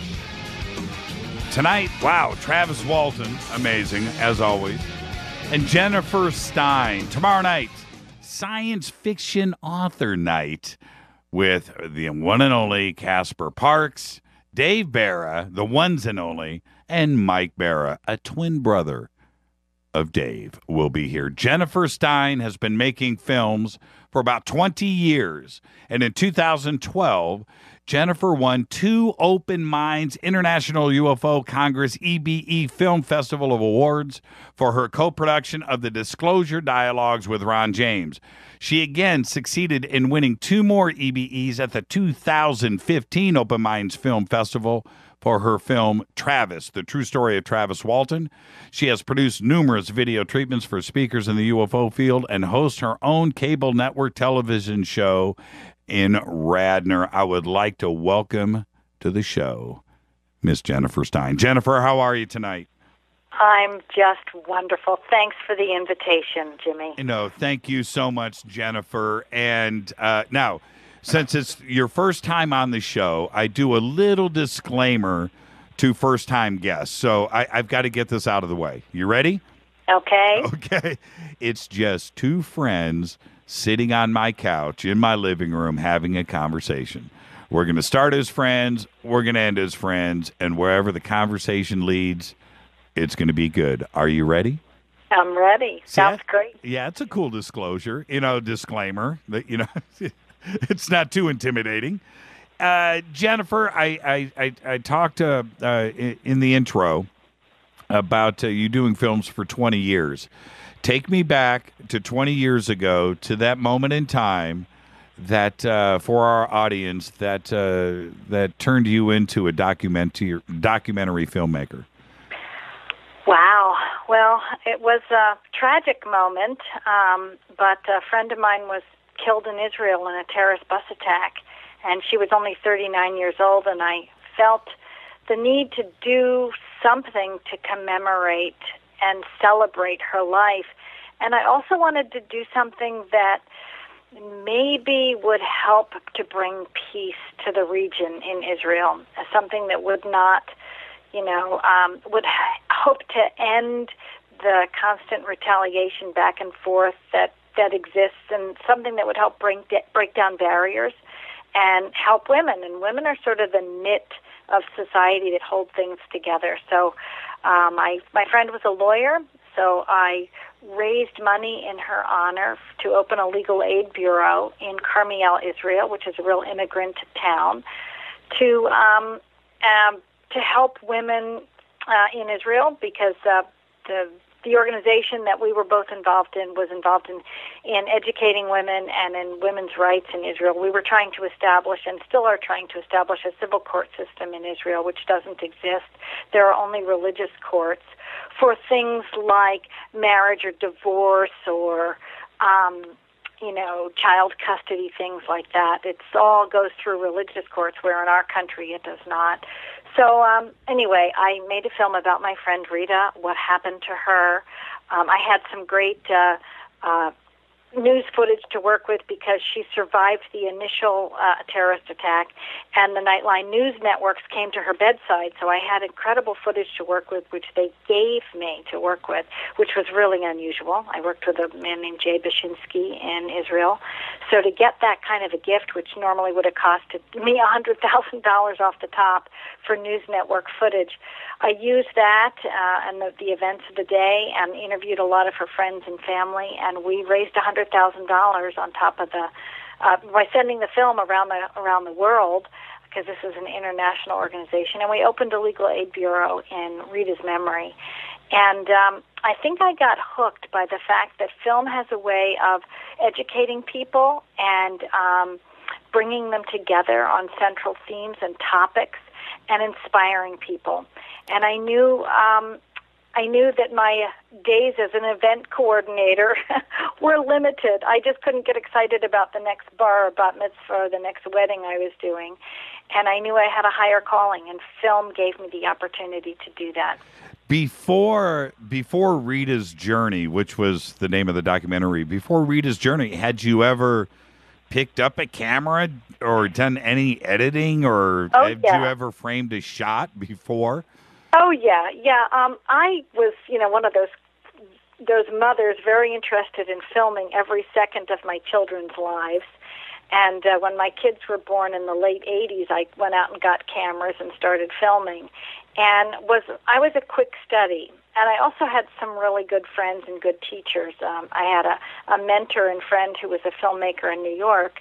And we used to play and mess around together. And I used to edit with a jog shuttle on a sophisticated DVD, or I mean not a DVD player, a VHS player. Remember those? I do. I have one somewhere. I started doing films like that, and then started doing projects for nonprofits and things like that. And for my own decorating business, I did all my own, online movies and little DVDs I would give to people about what I could do for them as an event coordinator. And so I was doing films already, but in a very limited way. And even that first film I did for Rita was all done on a VCR, so it was like a camera, and these were just analog cameras down to VHS, so you had to be very careful. You couldn't make mistakes because you couldn't do many copies of anything. It's not like digital film, and there was no digital computer editing at that point. You went into a studio that was a 100 to 200,000 studio, and it was an Avid system, which I occasionally did with some friends. I'd rent studio time if I needed a special treatment. Right. Like I needed to lay a special soundtrack and line it up. It was much easier to do it in the studio. So occasionally I'd pay for stuff for some school footage stuff I was doing. You know what's funny is we're talking about back in the day. Back in the day, I took some classes from UCLA, extension classes, and one of those was video editing. And I really wanted to, and I remember, you had the two 3/4 decks or the two VHS decks, and you had a 3/4 deck in the middle, and that was about as analog as it gets. And to think about how easy it is today, you get Movie Maker for free, whatever, anybody can, if you have talent and you have a desire, you can go get a camera and get editing and get busy today. It was a labor of love 20 years ago, wasn't it? Yes. Well, I think it's still a labor of love because there are so many different programs. I mean, there's a lot you can do just with iMovie or any one program these days. But, I have found that I've had to, I work collaboratively because I am always out of my comfort zone. I'm always trying to do something above and beyond what I'm really capable of doing. And that's how I learn a lot really fast because I don't have a clue what I'm doing and I have to figure it out. So I'm kind of a self-taught filmmaker, but I also am privileged enough to be able to hire some people to help me these days, and I had some wonderful help with the Travis Project from some wonderful young editors in California, which I'm very, very grateful for. So, who'd you work with out here? It was Ron James, right?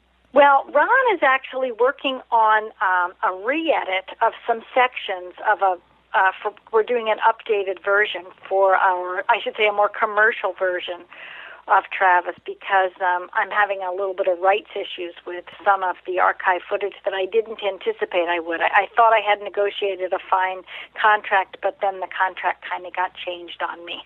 Yeah. And that happens sometimes. The people I was working with, I think, just got confused about what I was attempting to do, and they're older and they're not filmmakers anymore, and they don't understand the newer digital age, and I think they thought I was trying to just remaster a former production they had done. So Ron and I are working on a new version. But the two incredible filmmakers that I worked with is Zachary Wild and Adam Stein. And they are both in California. Adam's actually my nephew. He's went also to UCLA Film School, and he's just an amazing storyteller, and I have a lot of respect for him. So about a year and a half ago, I gave him a 4-hour film and said, this has to be an hour and a half. What would you cut out of this? And he kind of narrowed it down and then recommended a musician to do the soundtrack for me named Gabe, who did an incredible job. And I really pushed hard to get this done in about a year and a half to 2 years. I mean, overall, I worked on it for about 3 to 4, but the real hardcore editing was about a year and a half because I wanted to meet that Open Minds deadline, because I wanted to have a year in advance of the 40th anniversary of Travis's conference in Hebrew this year, because I thought that that was an important thing to commemorate. And if I had the film out for a year in advance, it would help promote and advertise that 40th anniversary conference for people to come to. Well, I've watched it 4 times over the last 4 days, just to let you know. Well, you know, and I didn't watch it 4 times because I was studying and learning and taking notes. I watched it 4 times because it was frigging good. Oh, thank you. No. It's not about that. Okay. It was amazing. And we all know the story of Travis. Or, no, I take that back. We think we know the story of Travis. Correct. And I've got to say, it was done, I think, in an honest, in a comprehensive way. There's a lot of information there, too, as well. But the timeline, and, you know, it's actually pretty long, too, and I like long stuff. But the timeline is done correctly. The interviews are done really well. So the question that I have for you is, why Travis? You could go and do anything. You know, Travis is an incredible subject. But why Travis? Was there something that you needed to say in this film? Well, I've been involved in the UFO community for about maybe 15 years now. And we all who step into it, most of us have had an experience, and we sort of feel like we're pulling our hair out because most people won't listen to our experiences, and we go through our own reality check. So myself, having my own experience, my heart went out to Travis for what he experienced. And I also thought, as a filmmaker, this was a great story to tell, and to tell well, and not necessarily to make another UFO film, but to make a film that could go into mainstream film festivals and be a bit of a breakthrough film that would start to help to educate people about really what was the true story of Travis, not the Hollywood version that we saw, and to begin to maybe open people's minds who were more closed to the subject, who would never go see a UFO film because they weren't interested in the topic. So this, you know, is a different approach in UFO storytelling, because it's really a human interest story about what happened to all those loggers. It's not just about Travis, it's about the other men as well, and about the sheriff and Cy Gilson, who did the original lie detection, and their families, and what's happened over 40 years. It's had a huge effect on their lives. So I just felt like it was a nice opportunity for me to do something important. You know, we all kind of look at that bucket list, and I've came from a funeral today, right? In the last 6 months, I've buried my in-laws, and I'm now 60, and when you get to that point in your life, you begin to think, what contribution can I make to mankind for the future? And I also look at my children and a lot of other young people that are completely addicted to social media and to film and video and their iPhones, and I realize people don't read anymore. So who's going to be reading Travis's book in 20 years or 30 years? And is his story going to fall off a cliff into oblivion? Or are we going to use it as a doorway to begin to take this topic seriously? You, one of the things that is really cool about the film is you were able to, as opposed to something like Roswell or, anything that is 70 or 100 years old. If you needed to interview somebody about World War II today, you've got some issues, right? Right.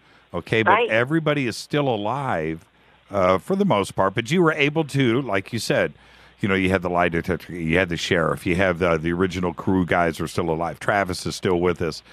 Friends, neighbors, countrymen, everybody is still there in Snowflake. And you were able to do that. How easy was it to get them to participate in the film? Well, I have to say, we actually don't have everyone alive, and that's another reason why I thought it was really important. We have lost 2 of the crew members. When we started the project, we had only lost 1. I think Alan Dallas has passed away, and so has Dwayne Smith. Right.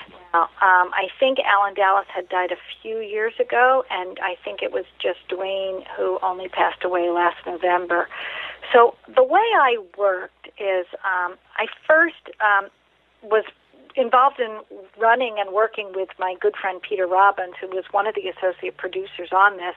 I asked Peter to fill that role with me because I thought that was important. So Peter introduced me to Travis at a Roswell conference about 5 years ago, and we started to talk about the fact that he could run a conference in Heber similar to the Roswell conference because his story is as significant as the Roswell story, but it's 20 years, older, or I should say 20 years newer, depending on how you're looking at history. Right. And my gosh, over 10,000 people show up in Roswell. It's a huge economic boom to the community. These are 3 small Mormon towns in northeastern Arizona. Maybe those Chamber of Commerce's, maybe those mayors, maybe those business owners would be interested in working with Travis. So we started like an economic conversation around a conference 5 years ago. That turned into a planning committee online. That turned into the idea that, gee, if we try to do a conference and we want to take people up to the site, but it's snowing or it's raining, it might be really hard to take them into the woods. And I said, well, why don't we do a virtual tour of the woods so we have it as a backup in the event that we bring 150 or 200 people to Heber, right, and we're having a conference and we've sold tickets to take them into the forest, but we can't actually take them there because the road is washed out. Maybe if we have a virtual tour, we'll cover our tail. Uh-huh. So that's how it started. And I flew out there and arranged to go up to the site with Travis and Jeff. Steve Pierce came, and we arranged to work with Kenny Pierce as well. Mm-hmm. And we went back to the woods. And we couldn't get them both on the same day, so we had to make 2 separate trips on 2 separate days. And then John Goulet, I was able to arrange this was amazing. We literally passed each other on the highway on the cell phone, realized we were in the same area, pulled off, and shot that interview in a rest stop off the side of a highway because he was driving from one side of the country to the other or whatever, from one part of Arizona to another, and we were leaving on our way to the airport. It was at like a picnic table, wasn't it? Yes, it was literally at a rest stop on the highway because that was the only way we could get them. We couldn't get them up to the forest with us, which we were hoping we could get all 3 of them up there. And I relied on Travis to guide me about communications with all of the men and asked Travis to do that negotiation with me because I wanted to be delicate about the situation. Their relationships have been strained since this event, sometimes good, sometimes bad. I mean, they've all faced tremendous ridicule. Most of the boys moved away. It was only Mike Rogers and Travis that stayed in town. And Travis married Mike's sister, Dana. Right. So, and now Dana and Travis are separated. So, unfortunately, I wasn't able to get Mike Rogers to participate. From what I have heard from Travis, although I did not reach out directly to Mike, Travis asked me not to for now.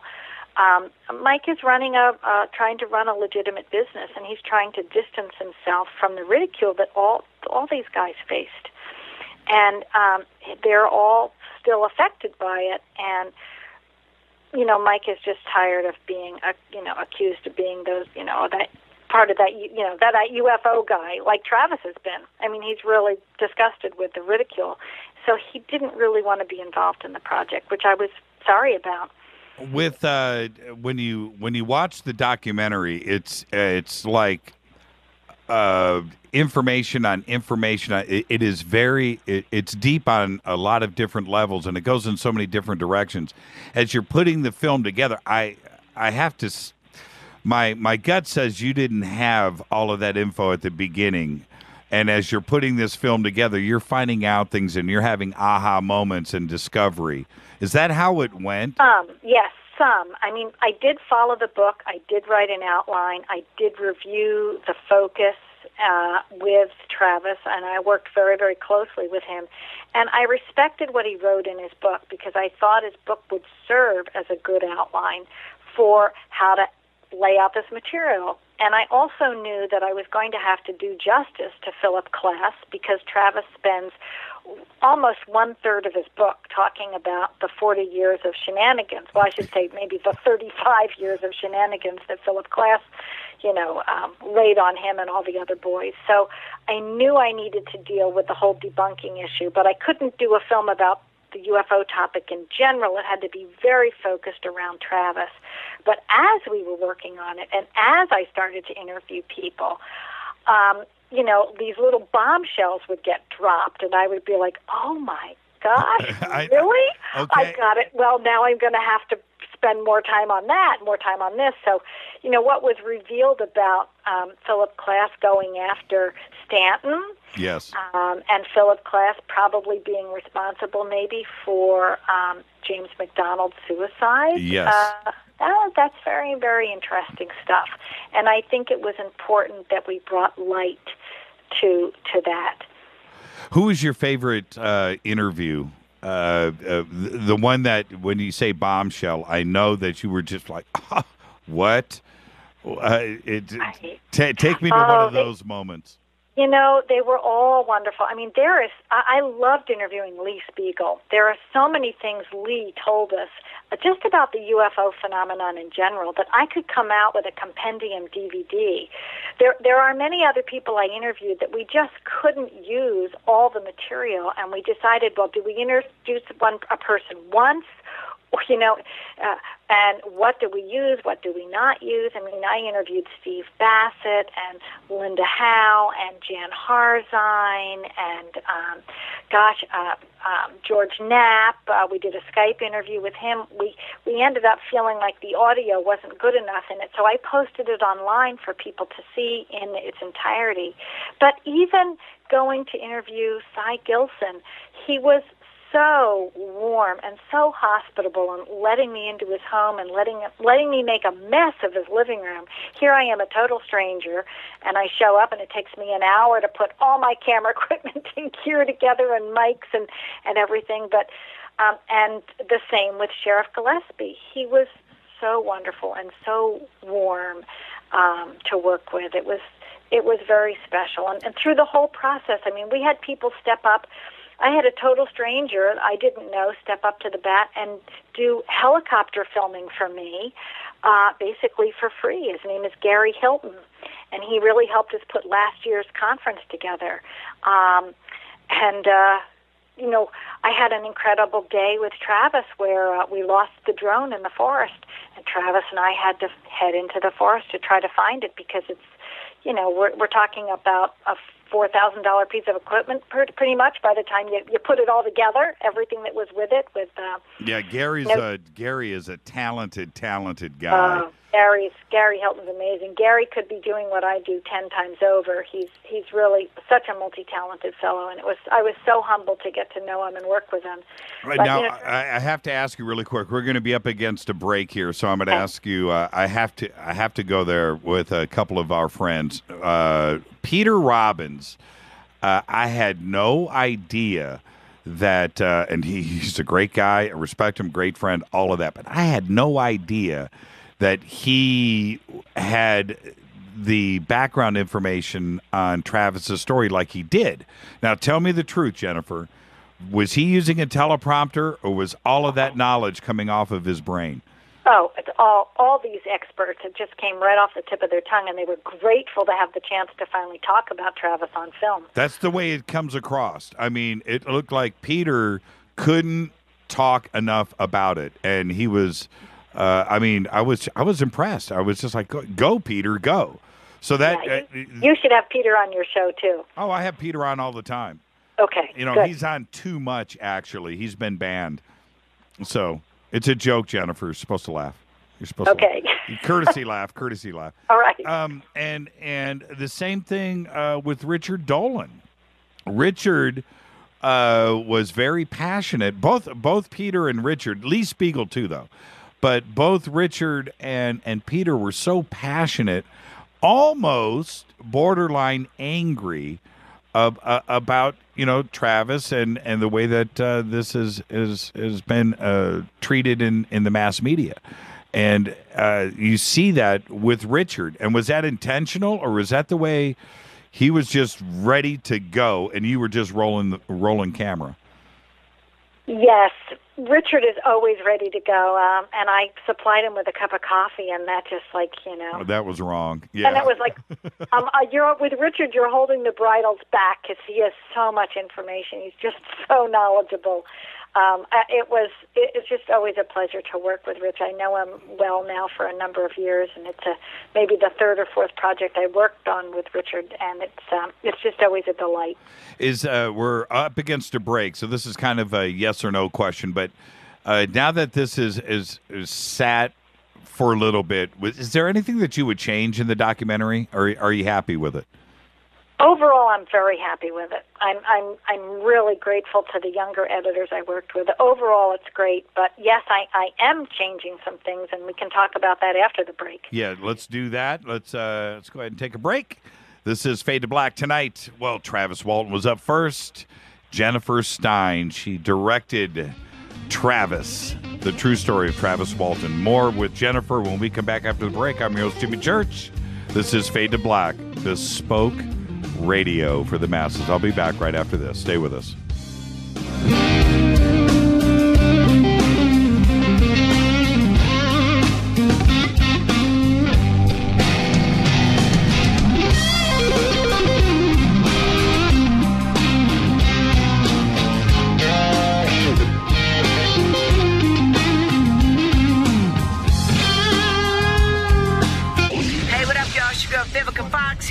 You are listening to my boy, Jimmy Church, on JimmyChurchRadio.com.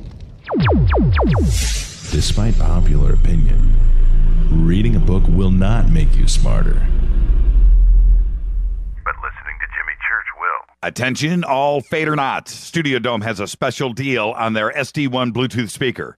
Just go to JimmyChurchRadio.com, click on their banner, enter the promo code Jimmy, and you get $40 off and free shipping on the SD1. It's voice activated, comes with a USB antenna, cables, and a carry bag. Never listen to your phone, tablet, or laptop speakers ever again. It's the only way to listen to Fade to Black. That's JimmyChurchRadio.com, Studio Dome banner, promo code Jimmy, Gobekli Tepe.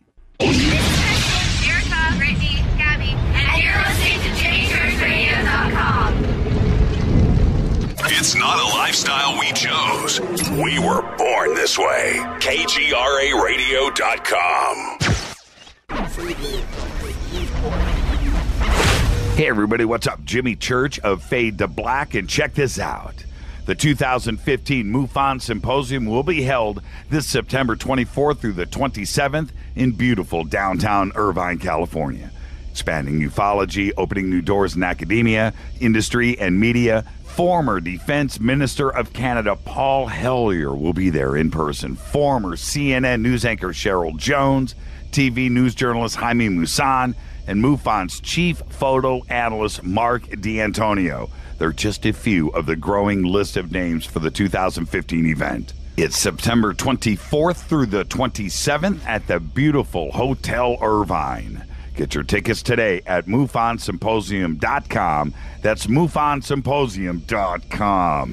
Gobekli Tepe. This is KJCR at JimmyChurchRadio.com.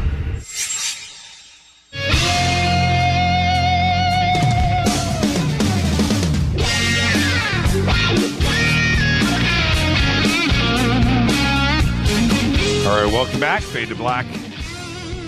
I'm your host, Jimmy Church. Tonight, Jennifer Stein, director of Travis, the true story of Travis Walton. And Jennifer, right before the break, when you we were talking about changes that Travis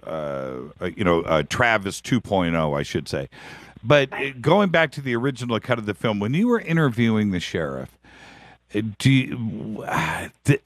I got the feeling that he changed his tune. In other words, he believes wholeheartedly to the events now. He doesn't question anything. He had to play a different role back in 1975. What was your feeling in interviewing him? His sincerity about the way he was speaking. Well, he's a very sincere man, Mr. Gillespie, or Sheriff Gillespie, Sheriff Marlon Gillespie. He was very conservative and very careful the way he answered his questions.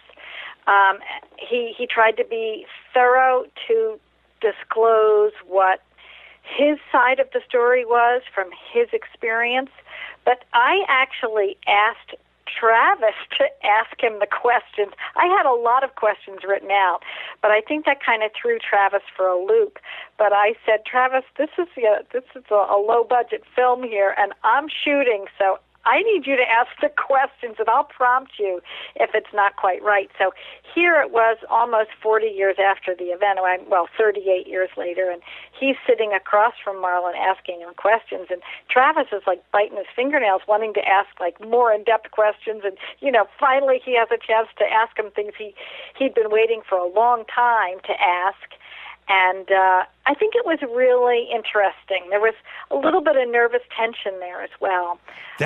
What kind of opportunity is that? That is crazy. Yeah, I mean, I kind of put Travis on the spot, and I don't think he was really ready for it. And at first he said, "No, I'm not asking him the questions." I said, "Well, Travis, it's going to be a better film if you do, because for me to shoot and ask the questions and check the mic levels and do 2-camera shot, and then we dealt with a sound issue. We got all set up outside because it was beautiful. It was lovely. We got there early in the morning.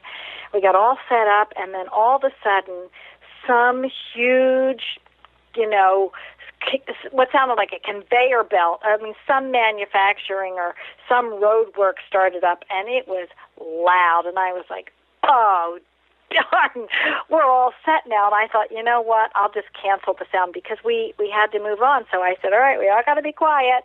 We're going to just take that sound reading, so I could take that sound out. If you just get it without any talking background in it, and it's consistent enough, then you can take it out, like air conditioning hum and stuff. So that was a little tricky. But back to Marlon.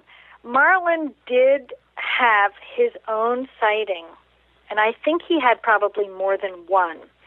So when he encountered the boys and connected with them at the gas station and then went up to look for Travis, he did not discount the story right away.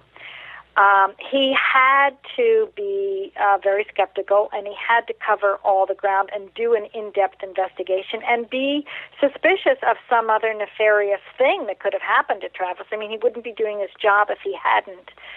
But he was actually even open-minded at the time, and I asked him about that on film. I would have loved to have been able to put it in, but he had more than one of his own sightings, which he shared with us on camera.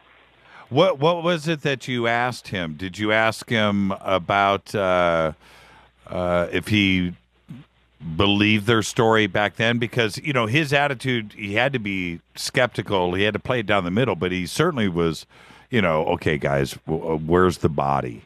He had to go that road, too, as well, to see if he can get a confession out of these guys. Right. Well, when I did sort of ask him that question, and we didn't specifically put that in the film, but he said to me and to Travis, I believe, he answered Travis directly saying, I believe you boys believe you saw what you saw. That doesn't mean he believes that they had the experience they had or that Travis was missing or... I think he just can't go there because that's too big of a stretch for him. But I think he feels like they all believed what happened to them, so he's accepting their story because they all passed the lie detector tests. And that you really can't make up, especially these loggers. Some of them, were not very sophisticated with the law. Some of them even had a record. That we didn't hide the fact that one of them's test was incomplete, and he walked out of the test because he was convinced they were going to set him up to make him look like he'd murdered Travis. He had a couple, I think it was Alan Dallas. He had a couple run-ins with the law prior to this, and he was convinced this was just a sham to set it up to throw him in jail for the rest of his life.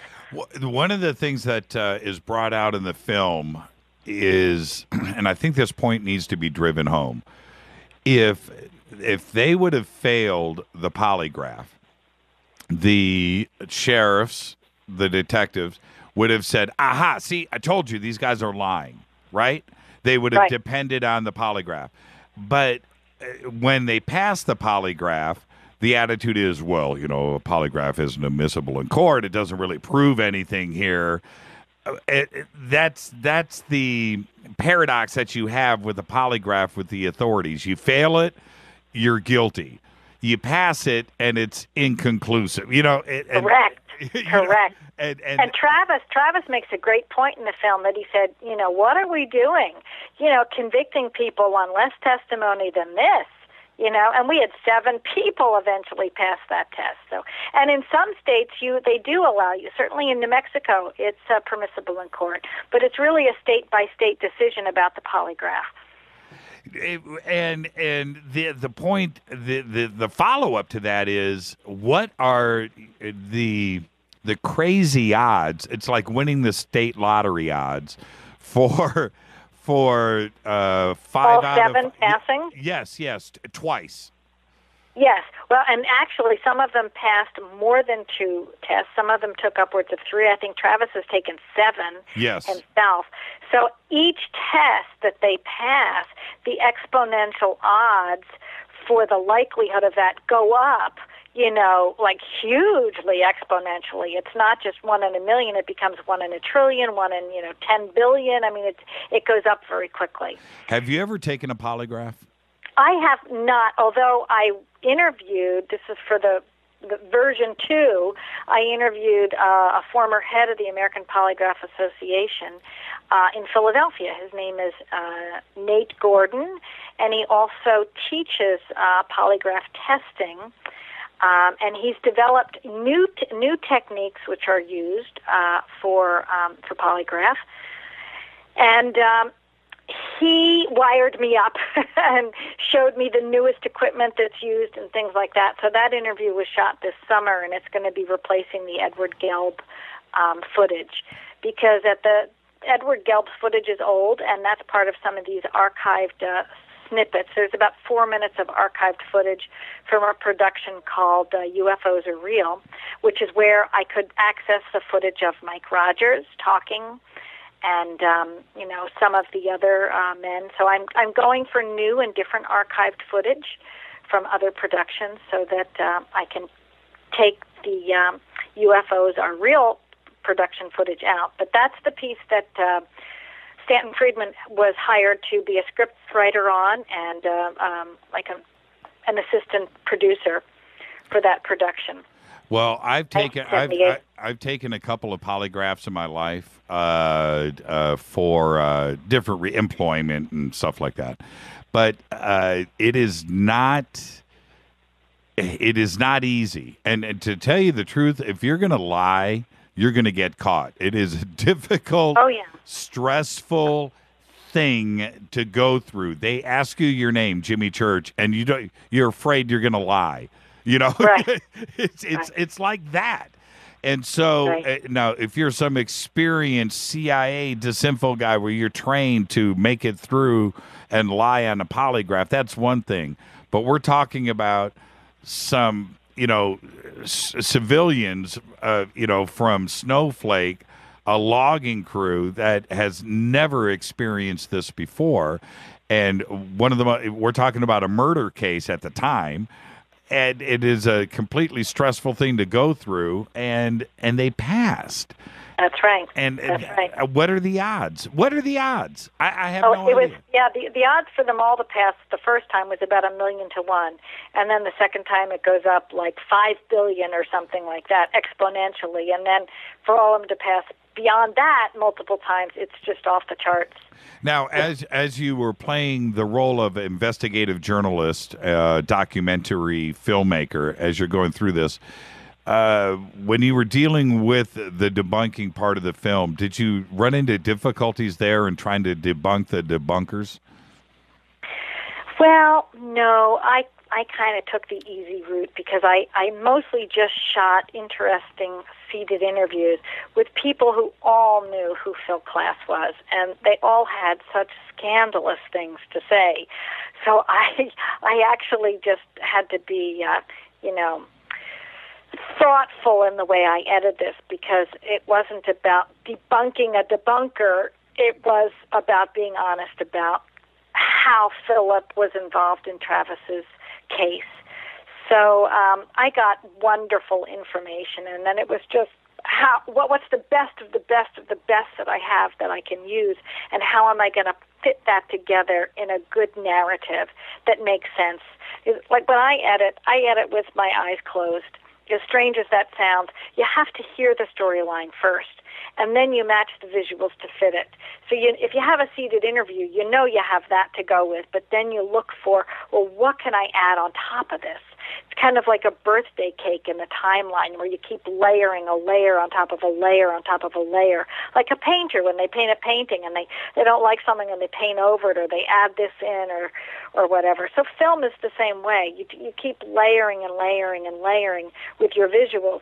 And then you move them around and you play with them and say, well, does this work better, or does that work better, or can I use this back here better? Should I shift this, 10 minutes later when we come back to this topic? So it's... Well, I'm a big documentary guy. It doesn't matter if the documentary is well made. I can sit for 2 hours and watch something on earthworms. If it's right, if it's well made. If it's well made, water, air, it doesn't matter. Well, of course it does, but you understand my point. Yes. When you have presented this film to an audience that doesn't know anything about ufology or Travis Walton, how has their reaction been to the film? I've been really pleased, Jimmy. I heard, although I wasn't there, but I heard at Open Minds when it screened just for the viewers the first day on Tuesday, that it actually got applause at the end, and a lot of people stood up and applauded. I've shown it to a lot of people who don't have any interest in the UFO topic, and they bother to write me, or like I just got a 7-page email from somebody tonight I printed out on my desk to read about their impression of the film. And this is a filmmaker who's offering me some real good critiques. I haven't actually gotten all the way through it, but overall, everyone is impressed with how well the storyline takes you into Travis's life and into the lives of these other men and what their relationships are like and how this affected them, their lives, and how they feel about Travis. And I think it's for anyone who's watching it, it's a way to understand the story in a personal way that you might not get from the book. And if you don't have time to read the book, this is a way to maybe get you interested in it, so you might want to read the book, or you might want to go to a conference, or you might want to come to our 40th anniversary conference. I think that overall the reaction's been very good. Here's a tweet that just came in. It says, Travis is a solid film. I got to see the screening at Disclosure Canada in Vancouver. I had to skip lunch to see it, but it was well worth being hungry. There you go. Wow. Now, the relationship aspect of the film was one of the reasons why I went back and watched it again, because it gets emotional and it's connected. Was that an accident, or was that something that you tried to focus on from the very beginning? Well, as I said, I had a like a 4-hour film in October, and I knew I needed to narrow it down, and it's what do we choose between. But that stuff we caught right off the top, right away. I mean, we were always asking questions. My co-producer, Bob Terrio, who lives here in Philadelphia, who flew out with me for the first time we were interviewing, he's actually caught on film a few times walking around with the camera. We were constantly asking them, how did you feel about this? What do you think about it now? Has it changed your feeling, your relationship? What made you change? How did you come to this understanding? So you hear us sometimes asking those questions. And when we got home from that first trip, that's when I realized, oh my gosh, with a little more work, I've got an incredible documentary. These guys were so candid and so honest, especially John Goulet, whom we start the whole film out with. Yes. He was the last interview we shot, and Bob and I got in the car, and we headed down to the Phoenix airport, and we were like, wow. I mean, I could feel the profundity of what had just happened. And then I was, the self-doubt comes up in yourself as a filmmaker. You say, gee, am I talented enough to, pull this together, to figure it out? Because it's a trick. It's really a trick. And I could not have done it without Zachary Wilde and Adam Stein. They really... I had a 70 or 80% film just because of the story and because what we captured, but they gave me the 100% film that I needed, and they were the ones who said, you really want to use these emotional things that were shared, and you want to tie it together in the end with them coming back to the forest together. Right. 40 years later, that's your conclusion of the film. And I said, is it enough? Is it enough? And they said, well, if done right, yes.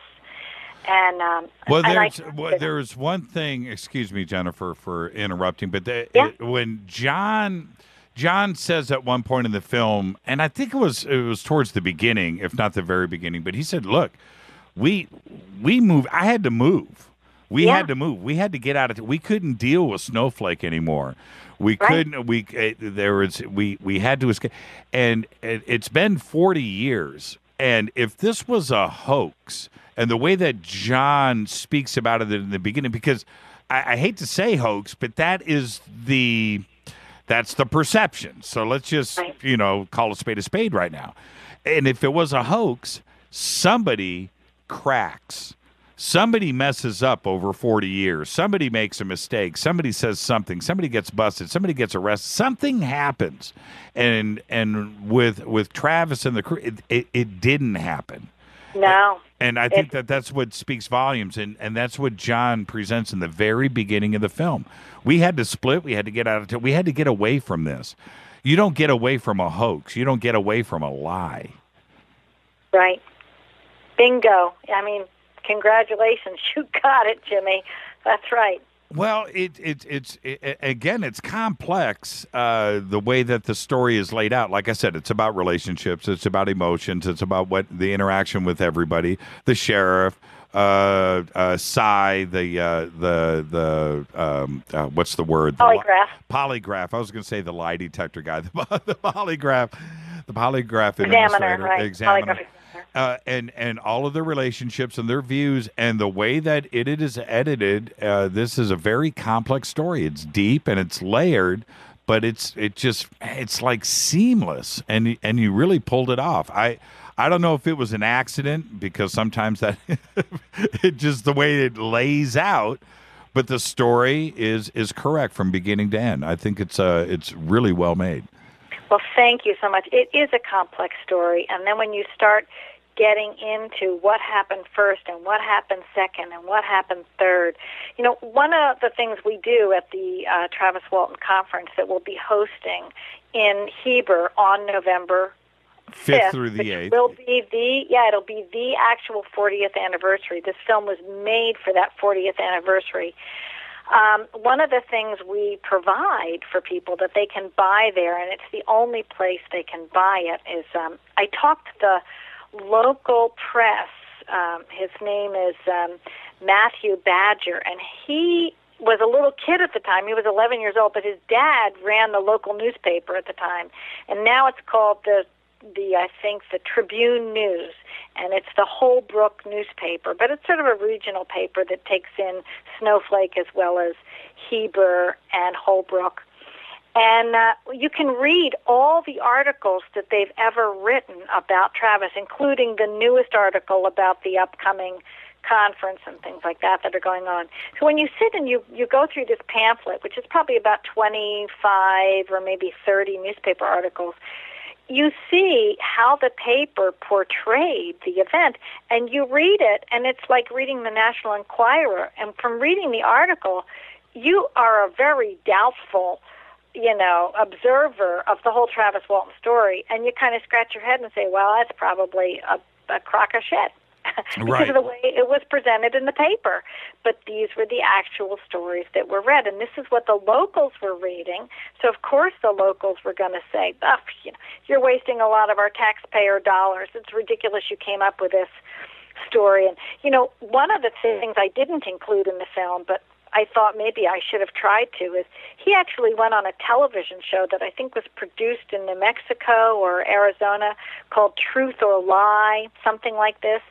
And he took a polygraph test, and it was supposed to show that he was telling the truth all the way up to the end. And if it showed that the story was true, Travis was going to win $1 million. But, of course, it was set up all along to be a scam, so that in the end they asked him if he really saw the UFO, and then they said, no, you're lying. And it was just, it was like, how far are you going to push this to make him look foolish? Do you think were you able to ask Cy about the pressure that he was getting from the authorities that first week? Was he pressured to give different results? Did he fight that? And what was his attitude about them in the beginning? Well, Cy was one of the top polygraphers in the state, and he was a highly respected polygraph examiner. So he knew he was coming into a very touchy situation, and he explained he took Steve Pierce first because he figured if this was a hoax or something, if somebody was going to crack, it was going to be the youngest one on the crew and the one that was most scared.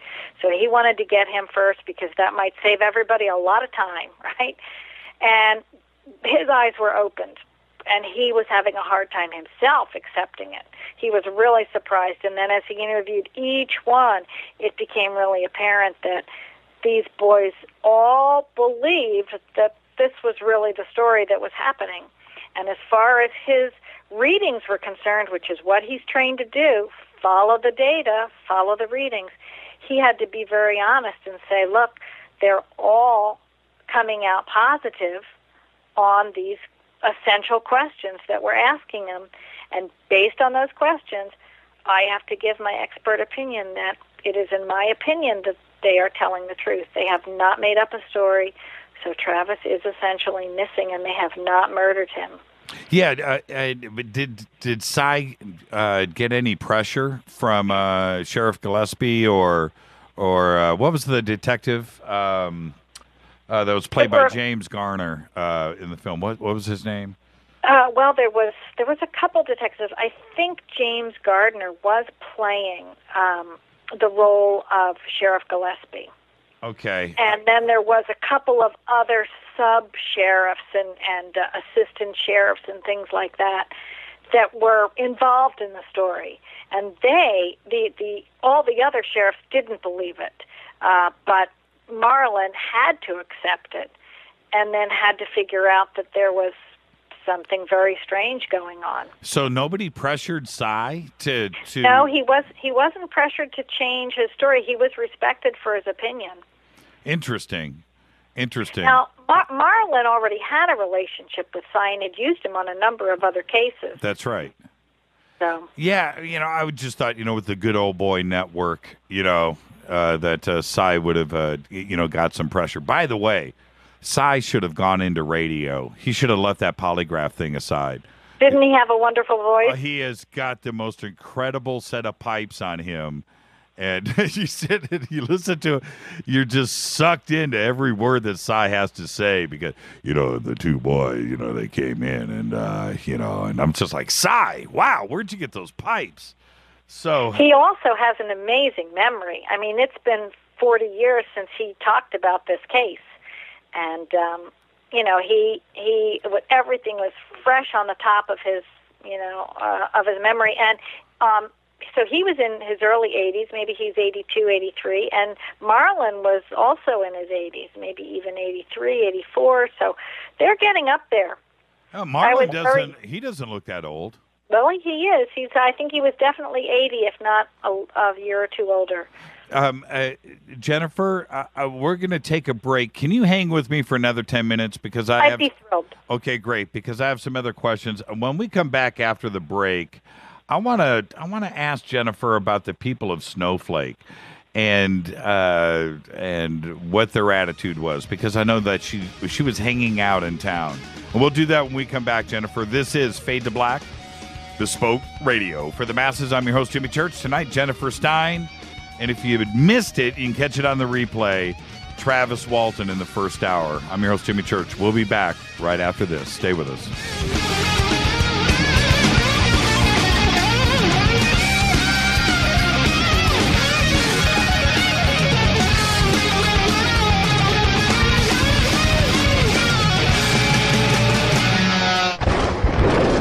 This is Fade to Black with Jimmy Church on the Game Changer Radio Network and KGRA, the Global Radio Alliance. The station that talks the net. KGRA Radio. Hello, I'm Katie, you're listening to my main man, Jimmy Church, on JimmyChurchRadio.com. Hi, this is Jimmy Church of Fade to Black. Today, everybody, the Fadernauts and planet Earth is vaping. And I'm very proud to announce our very own e-juice. When we were approached by City of Angels Vapor about Fade to Black e-juice, I wanted to make sure that it was the very best and that the flavors were something that I could create myself. And we did just that. Introducing Fade to Black Fader Loops. This will take you right back to Saturday morning cartoons and your favorite bowl of fruity, loopy cereal. Just click on the banner or go to www.coavapor.com. Enter the promo code Jimmy for the Fader Not special. That's www.coavapor.com. Gobekli Tepe. Hi, this is Ray Hobbs here repping the planet, and you're listening to my good friend, Jimmy Church, Fade to Black, on the Game Changer Network and the KGRA Digital Broadcast Station. Imagine no longer being tied down to your computer, but having the freedom to take live talk radio with you anywhere you go. TalkStream Live introduces our first ever iPhone application. The talk shows you follow now follow you. And your iPhone is now the fastest and easiest way to stay connected to the best talk radio on the internet. Let TalkStream Live transform the way you listen to radio. Listen to live talk shows 24 hours a day, 7 days a week. Mobile talk radio from TalkStream Live. Now available in the iTunes App Store. This is Toby Kebbell. You're listening to JimmyChurchRadio.com. Don't hurt me, Jimmy. I'm only little. Hey, I'm Adrian Grenier. And this is Ari Gold. We're the Honey Brothers. Well, yes. We are also Honey Brothers. Hey, I'm Adrian Grenier. And I'm Ari Gold. We're the Honey Brothers. And you're listening to Jimmy Church. The Revolution. Attention, all Fadernauts. Studio Dome has a special deal on their SD1 Bluetooth speaker. Just go to JimmyChurchRadio.com, click on their banner, enter the promo code Jimmy, and you get $40 off and free shipping on the SD1. It's voice activated, comes with a USB antenna, cables, and a carry bag. Never listen to your phone, tablet, or laptop speakers ever again. It's the only way to listen to Fade to Black. That's JimmyChurchRadio.com, Studio Dome banner, promo code Jimmy. Gobekli Tepe. This is Micah Hanks of the Gralien Report, and you're listening to Jimmy Church on Fade to Black, across the globe on the Game Changer Radio Network and the one and only KGRA Radio, The Planet.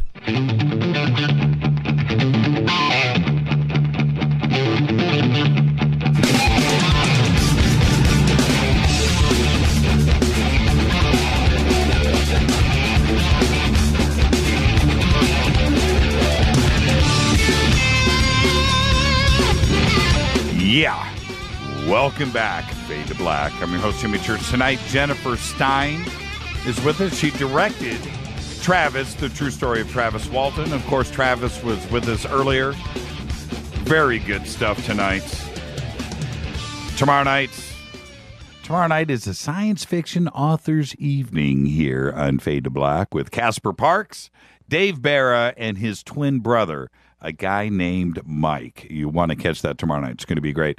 Jennifer, one of the things that I've talked to Travis about over the years is this. Walking around Snowflake, the most famous guy in town, infamous is maybe even a better word, can't be comfortable because people are looking, people are talking, good or bad, it doesn't matter. He faces it every single day.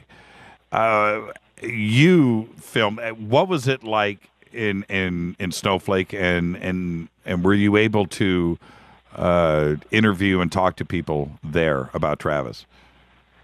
Well, I probably should have flagged down some people on the street, but the first time we were out there shooting, we were actually shooting for just the conference, for the forest stuff. So we had a virtual tour in case the roads washed out or it was snowing or icy or too cold to take people up into the forest site. So I didn't actually try to interview people in Snowflake, although we walked around a little bit. We did do some outdoor shooting, and a couple times, people rolled down their window and hollered out, hey, Travis! They yelled. Or they saw us with the cameras. Maybe they were just yelling because we had the cameras. Sometimes we would go into restaurants and people would come up and go, hey, Travis, and they put up their hand. They'd do high five and, they'd do a special handshake or whatever. I mean, a lot of people really love Travis. Certainly he goes to those places that people know him and respect him. So there's a couple of restaurants our crew would go to regularly, and they would come up and treat us really specially. The hotel we stayed at, the owner of the hotel bent over backwards and got this Navajo search and rescue to help us find a drone that we lost in the forest, and they actually found it, which was amazing. So I would say nowadays Travis is, certainly from the people I ran into, he is respected and liked mostly. But one of the people we went to speak to, I was hoping maybe that the second time or third time I was out there filming, we went to one of the other police officers' homes. His name was Fleck. I'm pretty sure his name was Fleck. And he kept making a joke while we were there that if somebody from another planet was going to come here and pick somebody up, they probably could have picked somebody better than Travis. That was sort of a little condescending thing to say. Was he joking, or was he was joking. He was joking, sort of, but he was also sort of being, himself, saying honestly what he felt. And at first time I heard it, I was kind of offended. But then I realized that he really didn't have all of his capacity still there. He was beginning to have some dementia because he didn't remember things that he had just said. And he must have said this about 20 times while we were there. And he thought it was funny. So that means he must have been saying this for a long time in his life, and he was very comfortable saying it. And for him, it was an inside community joke that was an acceptable thing to say. So that's where I really saw the ridicule. And we didn't put it in the film. I could have put it in, but there were so many better things to use. Maybe in the second re-edit we might decide somewhere to slide it in. But again, this was not an interview that we just knocked on his door because I didn't have his phone number. Travis was with me. We just thought we'd say hi. And yet he opened his door. He gave Travis a hug. He said, it's really great to see you. Come on in. They weren't expecting us. He got out his guitar, and he and Travis sat on the sofa and played guitar for 40 minutes and sang old songs together, and his wife sat there and said, I always believed Travis. I know Travis was telling the truth. And then the husband would say, well, if they were going to pick somebody up, they wouldn't have picked Travis. They could have picked somebody better than that. And then he'd laugh, and they'd go off and play another song. So it was fascinating to me. I was like, wow. And this guy was very high up in the Mormon church. And yeah, it's a strong Mormon community very there in strong. Yeah, Mormon. very strong. I mean, these are compounds. Yes. One property leads on to the next, leads on to the next, leads on to the next. And it's the mother and the brother and the sister and the husband, and they all their families all live together, and it's amazing. With Travis, when you speak with Travis, and I'm sure you have the same impression, when you speak with Travis, you find out very quickly that he's one of the most intelligent people that you're ever going to talk to. That's it. He's a very, very smart guy. And then there's another thing that clicks as you get to know Travis is that he's been stunned. There's this combination of things with him. I don't want to call it tragic, but you almost want to hug him. So he's got this dichotomy thing going on where he's obviously very smart, well-spoken, and he can talk on so many subjects. And then you see this other part where obviously he's been stunned. Does he have that same effect on you?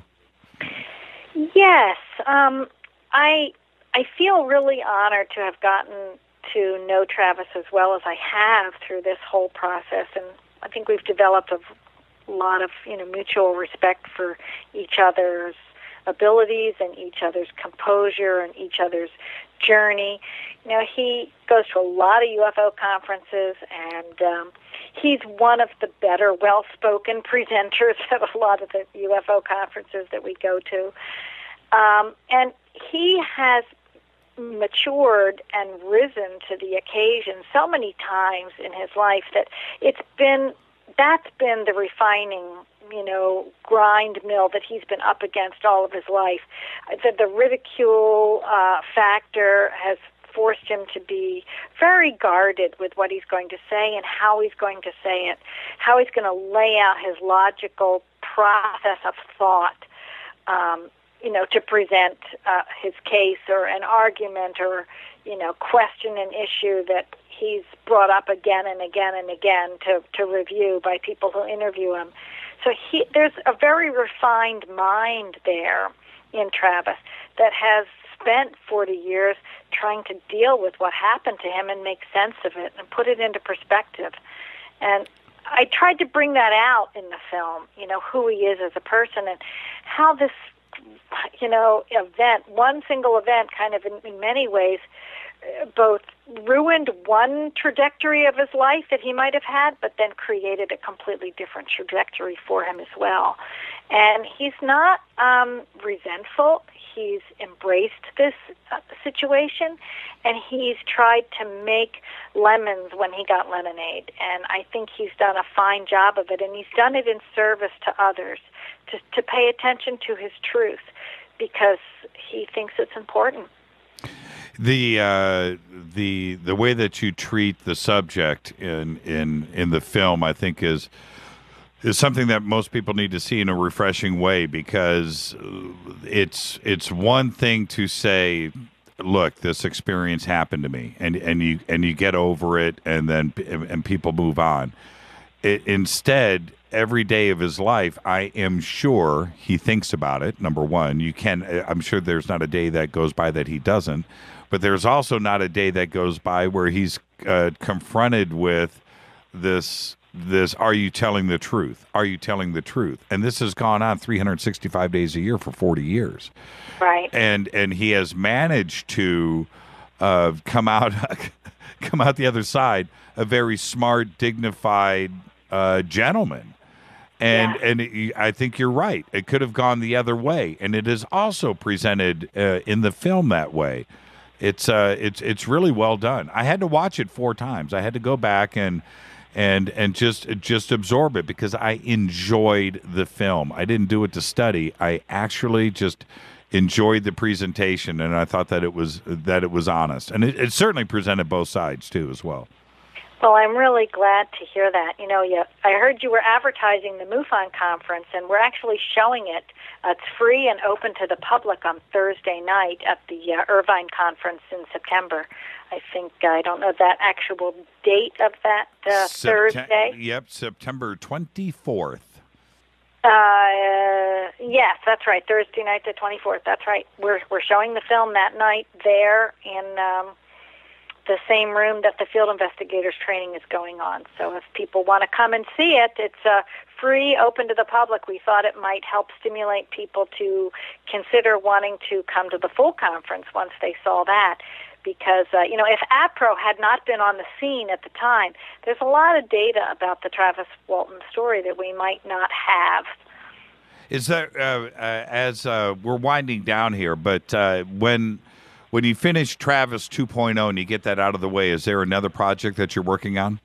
Oh, I have a couple under my belt, but it all depends on financing and whatnot. I took a lot of risk with the Travis film, and I'm hoping to sell it maybe to a network or something like that, maybe get it translated into some other languages and recoup some of my money on it before I jump back into another project this big.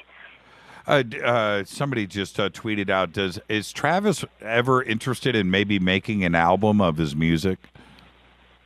Oh, I don't know. I've heard him play guitar a lot. In fact, I've jammed with him, too. He was surprised. He said, Jen, you actually know how to play? I said, well, I played in high school and college, but I kind of played more jazz and Joni Mitchell. But I haven't actually heard him sing a lot of his own original music, but he enjoys playing. No, he loves talking guitar. Oh, he'll talk guitar all day long. Right, yeah. right. Are these projects that you're working on, are they UFO related? Well, I'd like to do one about Zachariah Sitchin. I knew Zach. I spent time with him. I did a lot of filming for him, and I'd like to put together. I did a memorial piece for his, which is up on my website. People can watch that. We showed it at his funeral. I'd like to do one on crop circles. I speak on crop circles, and I'd probably maybe like to do one with Robert Schock and some maybe John West. I've traveled with both of them to Gobekli Tepe and to Egypt. And Whoa. You've been to Gobekli Tepe? Yes, I have. Shut and up. And I speak on Gobekli. Why am I finding this out at the end of the show? Oh, well, Jennifer, another interview. Bad, I'll come back another time. Bad, Jennifer. That's my favorite subject in the entire world. Okay, then I'm going to keep you for another 5 minutes. You don't have a choice. That's fine. I'd be thrilled. Gobekli Tepe, absolutely, after the Great Pyramids, is probably the most significant place on planet Earth. When you, in my opinion, when you got there, what was the vibe? How did it hit you? Was it just overwhelming? Well, I've been reading about it for probably 5 or 6 years already at that point. Yes, but it was very overwhelming. I was on a very unique and special trip. It was Linda Howe, myself, and Robert Schock, and a number of other researchers. A lot of Sitchinites were on that trip, about 16 of us who had studied and traveled with Zachariah. And we did a ceremony. We got let in at 4:30 in the morning, and we did a sunrise meditation at those stones. And it was very profound and very palpable for all of us, because many of us have studied, long litany of various things about ancient sites on the planet. It's pretty clear that these were deliberately buried circles. So there's so many questions about Gobekli that we cannot answer. But the sophistication with which these stones are carved and then erected, the long, skinny arms down the side, the fingertips that wrap around the front, these little icons right at the base of the neck. What is that? Is that a moon inside a sun? Is that an eclipse? Is that a Taurus? Is that a bullhead? We suspect it might be Taurus because they face Taurus, or they possibly faced Taurus at 10,000 BC when we suspect they were built. The thing that's so mind-boggling is there's 26 circles under the ground. So there's like 26 Stonehenges practically, and they're all buried deliberately. Like, what is that about? Did they bury them to preserve them? Did Yes. they bury them? Did they bury them to eradicate or to conceal their existence? And there's no human figuring and no language that we can detect carved there. Isn't that interesting? And my favorite is the belt buckle. What does that mean? That is that an H, or is that in fact two T-pillars in the center holding hands with each other? Yes. All at... Or resonating with each other. There's so many unanswered questions. You know, they had... Then there's Urfa Man, right? Yes. And all done at, 10, 11,000 BC, suggesting that they had high fashion. I'm talking, belts, clothes. These were supposed to be Stone Age guys running around and women. Right. But this is before the cultivation of crops and the domestication of animals. So how were they building things like this? That's exactly right. That's right. Yeah, Gobekli Tepe is the most fascinating thing. Now, we're gonna have a guest on. You need to check out our show September 1st. We're gonna do some revelations about Gobekli Tepe that I can't really get into right now, but some outside of the box thinking on Gobekli Tepe, and it's a researcher that is not part of our circle. But it's there. I think the unanswered questions are only going to get more numerous. I do agree, Jennifer. It was obviously deliberately buried. I think it was deliberately buried because it was probably a museum, a suggestion, a time capsule, and it was deliberately buried for us to find out what life was like. 12,000 years ago. I think that's a very strong suggestion. There isn't any other reason really to bury it unless you're going to come back later and unbury it for future use. Maybe it was buried because they knew some cataclysmic event was coming. Like I said, so they wanted to preserve for future generations, what life was like because they knew doom was coming. And that's also an interesting view, but it was certainly there's no question that it was deliberately buried. It always reminds me of, remember in 2001, when they're going over to the monolith on the moon, and I forget the actor's name when he goes, it was deliberately buried. And he goes, deliberately buried, 4.5 million years ago. Well, that's the same question I ask myself now. It's like, deliberately buried? What does that even suggest? What does that even mean? It's such a strong statement. And with Gobekli Tepe, we have exactly that. It's a puzzle. I love it. It is. It's a big puzzle. I'm fully jealous, Jennifer. Were you able to shoot? Did you take cameras? I did do some shooting over there, but I also didn't take a lot of sophisticated equipment with me. What I actually did is I shot for Linda Howe over there. She shot an interview with Robert, and I basically did her camera work for her so she could pay attention to her audio, and I did it as a favor for her. So any time I would have had to shoot for myself, I didn't have the time to do both. So Linda has the footage. There you go. Thank you so much, Jennifer. I had a great time. I can't wait to get you back on the show. So much to talk about. Again, I would love it. Where's the best place to see Travis? Well, it's going to be, if people want to come see it for free, it's not online yet. You can buy a DVD at On Wings Productions, and that's ONWINGES Productions. It's my maiden name. Wing is my maiden name, so it's On Wings Productions. You can go there and buy a DVD. You can see the trailer. You can come to the MUFON conference in Irvine and see it on Thursday night. The Philly conference, we're having a Philly MUFON conference for MUFON in October 9th. On Friday, we're showing it Friday afternoon, 4 to 6 in Bucks County. It's going to be shown at the Experience or Speak conference this coming weekend in Maine, in Portland, Maine. It's also going to be shown at the Exeter conference. The Paradigm conference is showing it. So it's hitting a lot of UFO conferences this year, which I'm very happy about. And then, of course, Skyfire Summit in Heber. Yes. So, yes, of course. Thank you so much, Jennifer. You have a great, safe rest of your evening. Thank you for staying up so late with us tonight. I had a great time. Me too. It was really my pleasure. Have a nice night. All the best. Jennifer Stein, everybody. Yes, the film is extraordinary.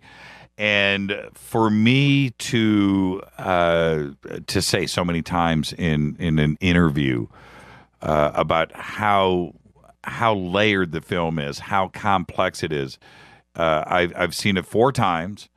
It's something that you just have to see. We all know the Travis story, or we think we know, and you you have to go and seek out this film. Whichever way that you can see it, go and check it out. It is absolutely amazing. Thank you so much, Jennifer. Thank you so much, Travis, too, as well. I need to back up and get to a couple of things really quick here. Let me look at the studio clock. Okay, I got a little bit of time here. I want to go back and hit a couple of things in the news. Okay, I got it. It's done. I got it queued up. Comcast, the super fast gigabit internet access that they have been building, should reach Comcast's entire customer base within 2 years, no later than 2018. The current goal is to finish the rollout within 2 years. The speed is going to be about the same as Google. So whoever hits you first, I've looked at the specs, just jump on it. The difference is Comcast now announced today, and I'm not kidding about this, they have the capability in the infrastructure to ramp this thing up to 10 gigabytes. Yes, the question is, how much is it going to cost? Sony announced today that it was teaming up with ZMP Inc., a Tokyo-based robotics company, to create drones. The company is called AeroSense. It will use drones to survey and inspect areas that are difficult to access. Yesterday, they unveiled videos of 2 prototypes, the ASDT-01E and the ASMC-01P, both prototypes. But they don't look like drones. You know, the 4 or 6 bladed drones. No, these are airplanes. And they are able to take off and land vertically. They look like little miniature jets with a fan, with a prop in the middle of the plane. Kind of like the F-35, if you think about it. According to AeroSense, the drone will be able to carry objects up to 22 pounds and fly for more than 2 hours at a maximum speed of 106 miles per hour, coming to a Sony store near you. Save for 2 females captured in 2011 and 2014 for captive breeding programs. Malaysia has not seen a Sumatran rhinoceros in the wild since 2007. Now scientists have asserted that the animal is officially extinct. The sad conclusion is documented in a conservation journal, Oryx, by a team of scientists led by the University of Copenhagen Center for Macroecology, Evolution, and Climate. Sad news. Jeremy Hammond, I started to talk about this before we started the broadcast tonight. Jeremy Hammond, who is in prison for hacking servers of private intelligence company Stat4 and leaking its information to WikiLeaks, has been held in solitary confinement for more than 6 weeks and will stay there pending a prison investigation. Anonymous crime, hacking, intelligence, security, USA, WikiLeaks, all of the above. Hammond entered a segregated housing unit, SHU, in mid-July based on a disciplinary infraction incurred while serving time at the Federal Correction Institution in Manchester, Kentucky. He was scheduled to spend 45 days there, with his release dates expected to be around August 20th. In a letter dated August 18th, Hammond told his support network that he was still in SHU, in other words, the hole, and had sought no insight into how long he will stay there, according to freejeremy.net. He's in the hole. He was scheduled for release 5 days ago. Don't know what this disciplinary infraction is, but Jeremy Hammond is in the hole. Is he being punished? Is that what's going on? It's uncool. It's more on this tomorrow. I do have some more information on this. I'll share this with everybody tomorrow. But I'm a little bit more than offended. I want to thank everybody for yesterday. Everybody that's listening to the show now, that is new, that is back today because of the show yesterday, or what we have been doing over the past week. Yesterday, the numbers, the blowing up of servers, the peaking out of everything on every single network was crazy to watch. Watching the numbers, and it was just like, boom. It makes it all worth it. I want to thank everybody. I want to thank Travis for tonight. I want to thank Jennifer Stein. What a week that we have had. And tomorrow night with Casper Parks and Dave Barra and Mike Barra coming in, it's just going to be the completion of another extraordinary week. Don't forget, though, this Thursday, we're going with hardcore open lines all night. And trust me on this, I've got some things to talk about, and I want to hear from all of you. So with that concludes another night of Fade to Black. What a night tonight. I'm just in a good mood. And it's one of those things where I roll into a show, everything is great. I'm just in a good mood. Thank you, everybody. What a week. Thank you, David Wilcock and Corey Good for last night. Thank you, Travis Walton and Jennifer Stein for tonight. Fade to Black's executive producer. This show would not happen without Rita Kamarian. Show is produced by Hilton J. Palm and Mark D. Kovar. LJ3, Renee, Mark Dunbar, and Jonas. Announcers are Steve Harder, Gene Vitoa, Mark D. Kovar. Fady by Dale. Webmaster is Drew the Geek. Music by Doug Aldrich. Intro, Spaceboy, spaceboymusic.com. Fade to Black is produced by KJCR for the Game Changer Network. Syndication by KGRA The Planet. Tomorrow night, Casper Parks, Dave Barra, Mike Barra, and myself. This show can only be reproduced, replayed with written permission from the Game Changer Network, KJCR, or myself. I want everybody to be safe. Follow us on Twitter at JChurchRadio. Email is Jimmy@JimmyChurchRadio.com. Everybody be safe. I'll see you tomorrow night right here. See ya.